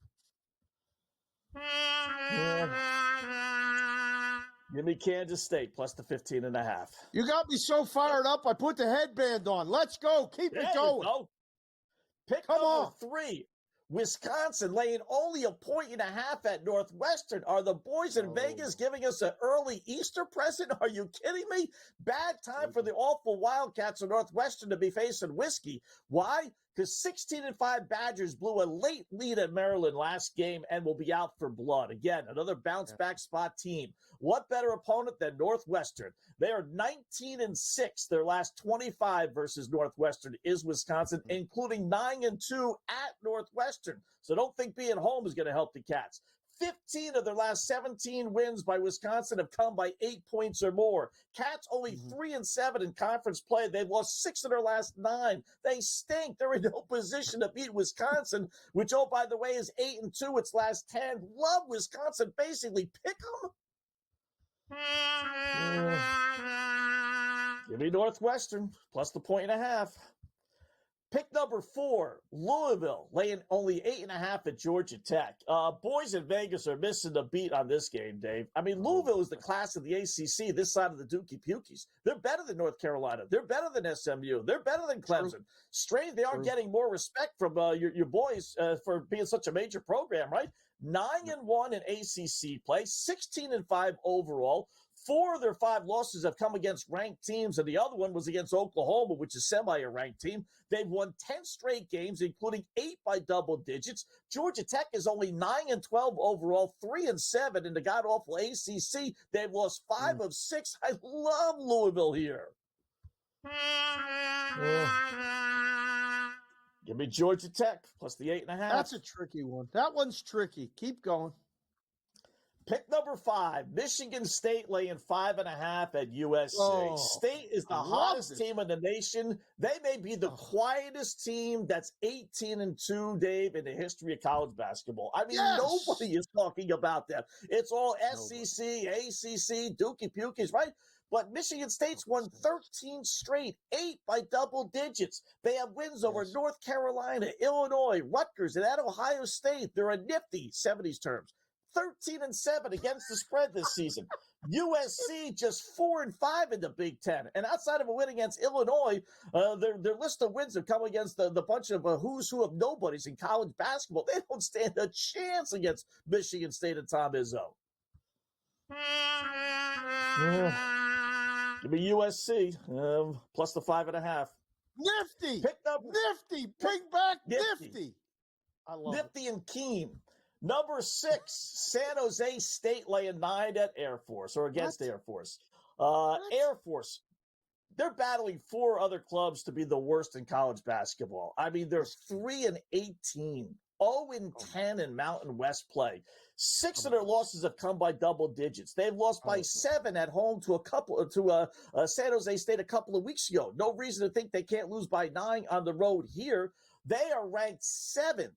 From the bottom of 364 Division I teams in scoring, 7th from the bottom. Topeka High averages more points.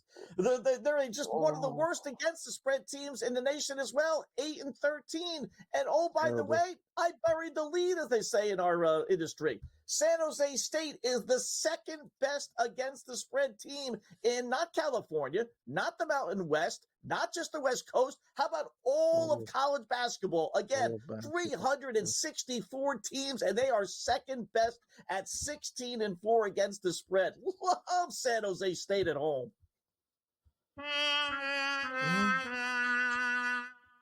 Give me Air Force plus the 9. Pick number 7. Cool. If you didn't believe that one, you're not going to believe this one. Pick number 7, Long Island University, laying 3.5 against Chicago State. Who are they playing? Yeah. We're reaching the depths here for LIU versus Chicago State. Who would have thunk Long Island University isn't even on Long Island? I mean, technically, they're in Brooklyn. But technically, that's on Long Island, but it's not. Let's keep this Chicago State, right? They may be the actual worst team in college basketball. Keep in mind, over 300 college basketball Division I teams, right? 364th. You know where Chicago State is? Next to last in scoring. Oh, my goodness. 363 out of 364 in scoring. 60 points a game. Wow. They're 2-20, including a 14-point loss to the same LIU team, scoring just 39 points in that game last month. 18 of their 20 losses have come by double digits. They're 9-13 against the spread. LIU, not great, but at least they're 6-3 in conference play, 10-14 overall. I mean, everything points to Long Island U. I mean, you'd have to be the biggest bird brain, butthead, meathead, numbskull, nincompoop, knucklehead, lunatic, dope, dunce, dork, dope, jerk, jackass in the world to put American money on Chicago stinking State. Give us Chicago State plus the 3.5. Opposite picks, week number 3 of the college basketball season. Run them down. We got who do we got? We got Arizona State plus 7.5, Kansas State plus 15.5, Northwestern plus 1.5, Georgia Tech plus 8.5, USC plus 5.5, Air Force plus 9, and Chicago State. It pains me to say it, but give me Chicago State plus 3.5. Opposite You picks. outdid yourself. You out Chicago State. Good job with the graphics, boys. Who even knew they had one?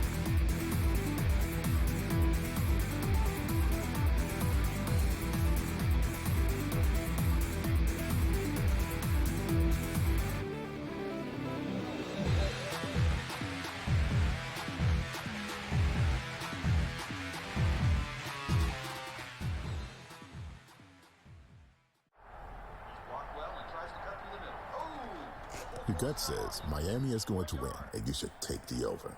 Your gut also said your NFT selfies would only go up in value. They didn't. But your head is on SportsGrid and knows the QB is in concussion protocol. The backup has a 45 QBR against the zone coverage. The New York D has the most sacks in the league. So yeah, trust your head. It's smarter to be on SportsGrid. You want me to solve all this tush-push and fourth down malarkey that goes on with the officials? Here's a crazy idea. Get rid of the worst rule in the NFL, and that is forward progress. How about this? Where I knock your ass in the ground is where the ball goes, period. Let's end this whole conversation. Like, if I drop you back 4 yards, then you lost 4 yards.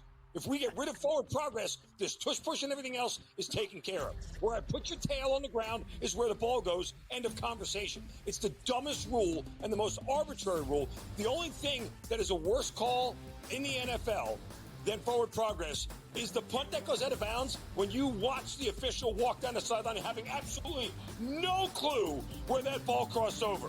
All I can think of is that Price is Right game go do-de-do-de-do, do-de-do-de-do, as he's walking down the sideline, arbitrarily trying to figure out where the ball crossed over because he's got no clue. The Early Line, only on SportsGrid.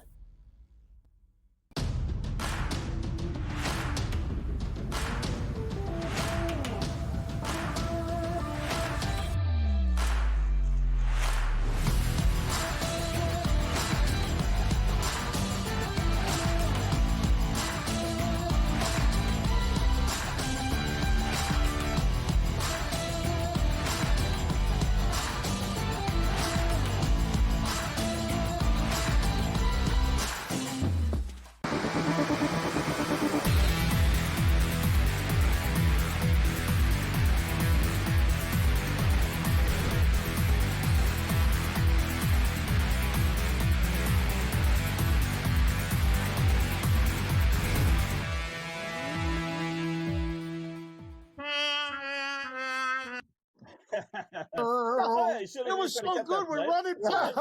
I love it.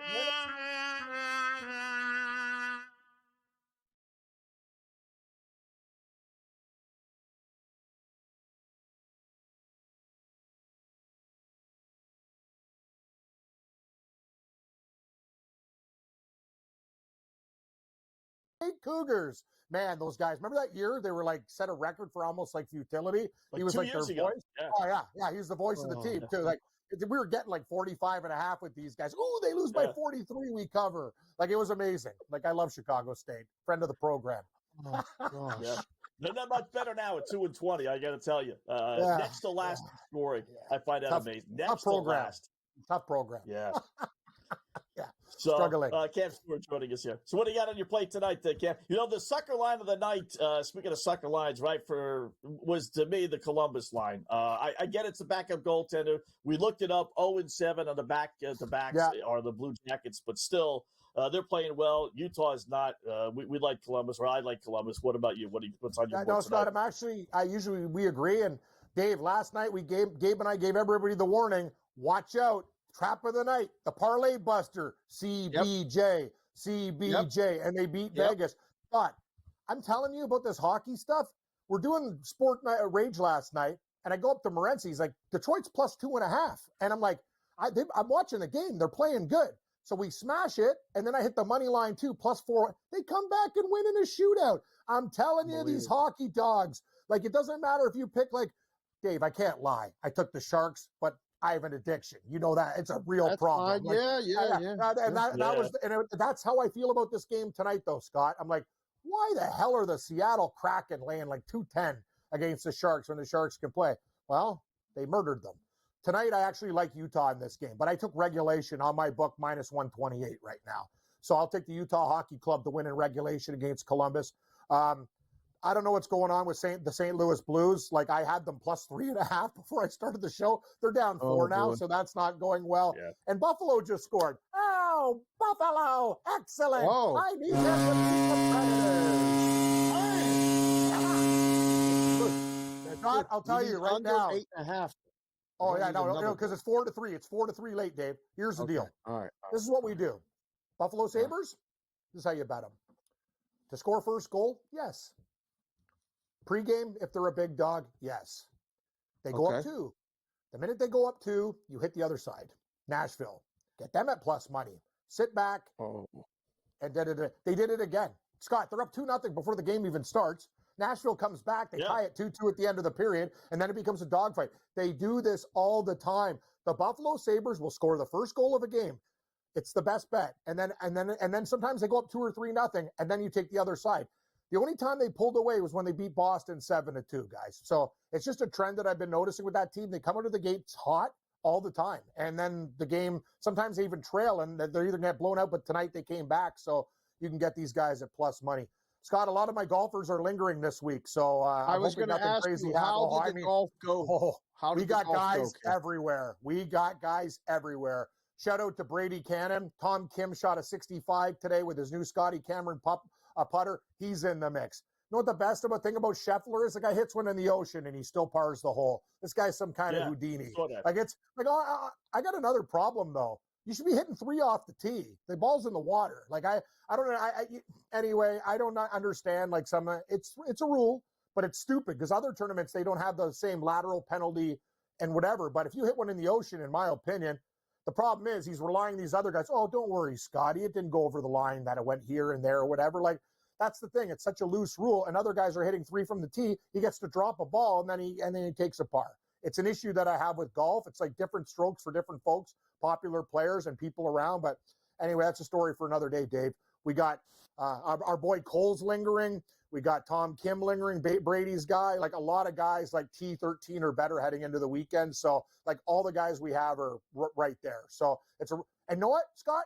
Oh, I forgot to tell you. Sepp Straka. You asked me who is the most underrated guy? He won 2 weeks ago. Yeah. He's leading again. He's leading. Yeah. The guy went back-to-back 65.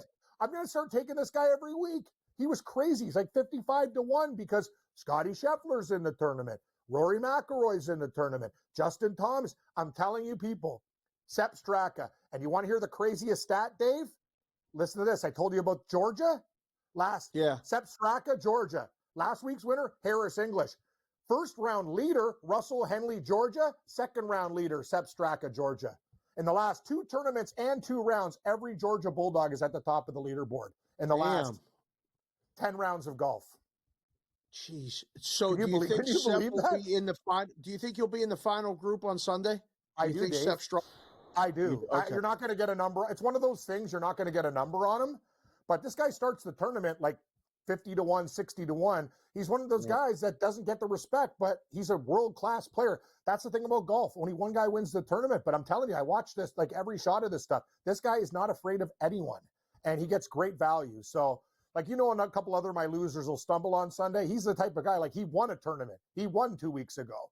So this is a guy who can get it done. And I'll tell you, man, Pebble Beach is gorgeous. I got to get out there. That's like on the bucket list now. After watching these shots, it's not even beautiful days. I'm like, sea otters out there, mountains, like, oh God, it's gorgeous.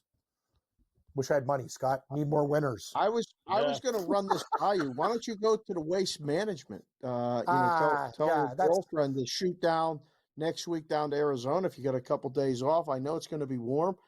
1 day excuse to go experience. Dave, you know what the thing about the Waste Management is? Two Canadians found in a waste management dumpster, Cam Stewart and Lisa. Like, I can just see it. I could just see us literally, like, just down in drinks, doing beer, like the old days, shotguns and stuff. Next thing you know, next thing, and there's two tourists, and we found them in one of those green waste management bins. Sponsor the tournament. Nah, it's a dangerous tournament, Dave. Too much alcohol and too much golf. Could be a bad mix. I'm getting older now. You're right. Yeah, you're right. And the real quick on Phoenix Golden State. I'm leaning Phoenix, Scott, but it could be a trap line. I like the Suns in this spot there tonight. More football picks next week. You like picks? Morency will give me his. He's heading to New Orleans, and I'll do mine with you guys next week on In Game Live before we wrap it up with Super Bowl week. There you go. Cameron Gay, top of the hour.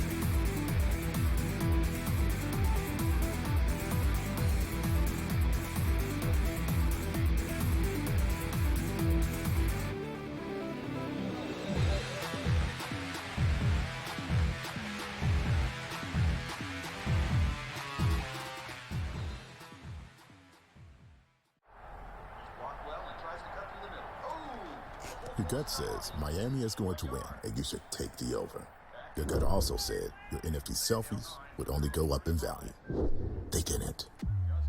But your head is on SportsGrid and knows the QB is in concussion protocol. The backup has a 45 QBR against the zone coverage. The New York D has the most sacks in the league. So yeah, trust your head. It's smarter to be on SportsGrid. You want me to solve all this tush-push and fourth down malarkey that goes on with the officials? Here's a crazy idea. Get rid of the worst rule in the NFL, and that is forward progress. How about this? Where I knock your ass in the ground is where the ball goes, period. Let's end this whole conversation. Like, if I drop you back 4 yards, then you lost 4 yards. If we get rid of forward progress, this tush-push and everything else is taken care of. Where I put your tail on the ground is where the ball goes. End of conversation. It's the dumbest rule and the most arbitrary rule.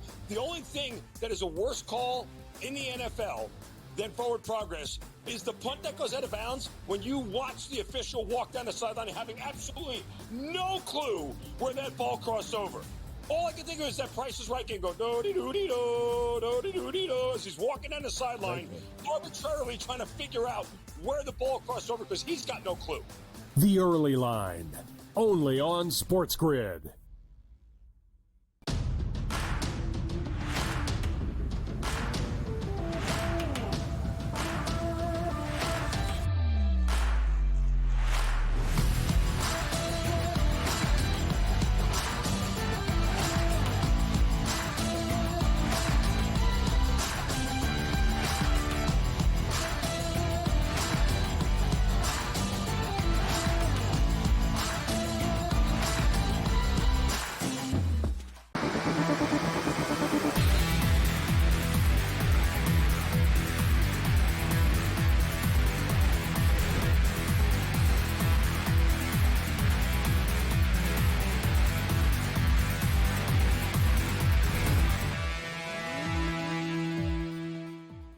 Welcome back in Game Live, Game Day here on the grid, wrapping up shop on another fabulous Friday. Couple things here, Dave. Thanks again, by the way, to Cam Stewart, top of the hour, Cam and Gabe for the next three here on the grid.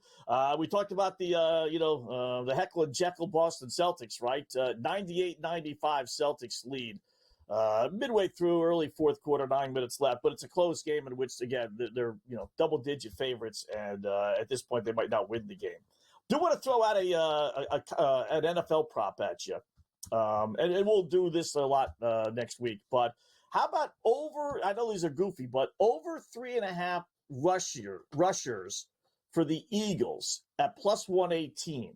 So you're going to get Barkley, you're going to get Jalen Hurts, and I'm counting on Gainwell to get 1 or 2. Can we get one more? They've had 6 different people this postseason get at least one rushing attempt. I'm thinking, how many is the most they've had in a game? Like most, I think it's 3. No, they definitely had more than that because they've had Goddard run 3 guys carry the ball. Okay, yeah. Right. Well, I think Goddard was the 3rd. No, okay. No, they don't really have a fullback that touches the ball.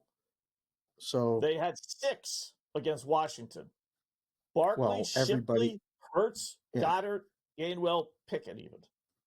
Okay. Yeah, those guys got in at the end of the game, right? Yeah. They sat back Barkley. Division so I'd go against back the Rams. Right. How many guys carried the ball? Game, check that. 3. Barkley, Hurts, and Gainwell. Right. That's the number. So I have one of the guys who was down at the Westgate last night. That was one of his limit plays under 3.5. Under? So, yeah. You're talking about Nick Sirianni. He's a goofball. Dan Campbell liked. I'm thinking that they're going to do some kind of reverse. You see this a lot in Super Bowls, whether it's Goddard or A.J. Brown, somebody. I'm thinking. And maybe they lead by 4 scores and they let Kenny Pickett take a couple of snaps. I doubt it, but stop. No, Kenny Pickett's not getting in a game unless Hurts is hurt. Come on. Hurt. That's a possibility. Would you stop? Please don't overthink this. You're already getting in your own head. All this driving around, going to referee these games. You're starting to think about all this stuff. Don't think about an offensive lineman. Oh, that's a possibility. Please. I'm telling you. That's going to be one of my better bets. Vinny, give me the goal horn real quick right now. Oh, you held that one for an extra second, which I like. Final score, Buffalo 4, Nashville 3, under 8.5. That's how we do it. That was good. Yeah, that was good. And right now, Dallas leads Vancouver at the start of the 3rd period, 2-1. So hopefully we can get this North Star stuff home. I'm not going to wear it. I'm going to go out to dinner after the show. What are you doing after the show? Anything? No. Probably just prepping for tomorrow's show. Do a little. I got refereeing tomorrow morning, so I got to lay low. 3 games tomorrow. I got 3 tomorrow morning, 2 Sunday morning. Back to back tomorrow morning. Yeah. Woo! Cha-ching, cha-ching. You're going to have prop money, huh? Yeah. Oh, yeah. Making the bank. Yeah. That's a big day for you. Over 3.5 is coming in, baby. We got money to burn with that one. Saturday night dinner. That sounds like a Saturday night dinner date right there, huh? Yeah. After the show? I think the neighbor's busy. I think the neighbor's wife is busy, so it can't happen. What did he just say, Vinny? If you're gonna have dinner, you have to be talking, and that's Spurs Bucks over under 272.5. How about that? At the end of 3, 272.5, 115-101. Yeah. So you got to slow down the 4th quarter. So did the Spurs win the game? I mean, they're laying 9.5. The Bucks are going to come close that lead within 9.5. No. I would think so. My goodness. Come on. See Wembanyama crying to the officials the other day? It's a big man. He gets hit a lot. Yeah. I mean, you got to call those fouls even on the big men. You referees, you always let it go. It's a foul. 7'6". Yeah. Foul. Duke, North Carolina tomorrow. Blow up. North Carolina. Duke.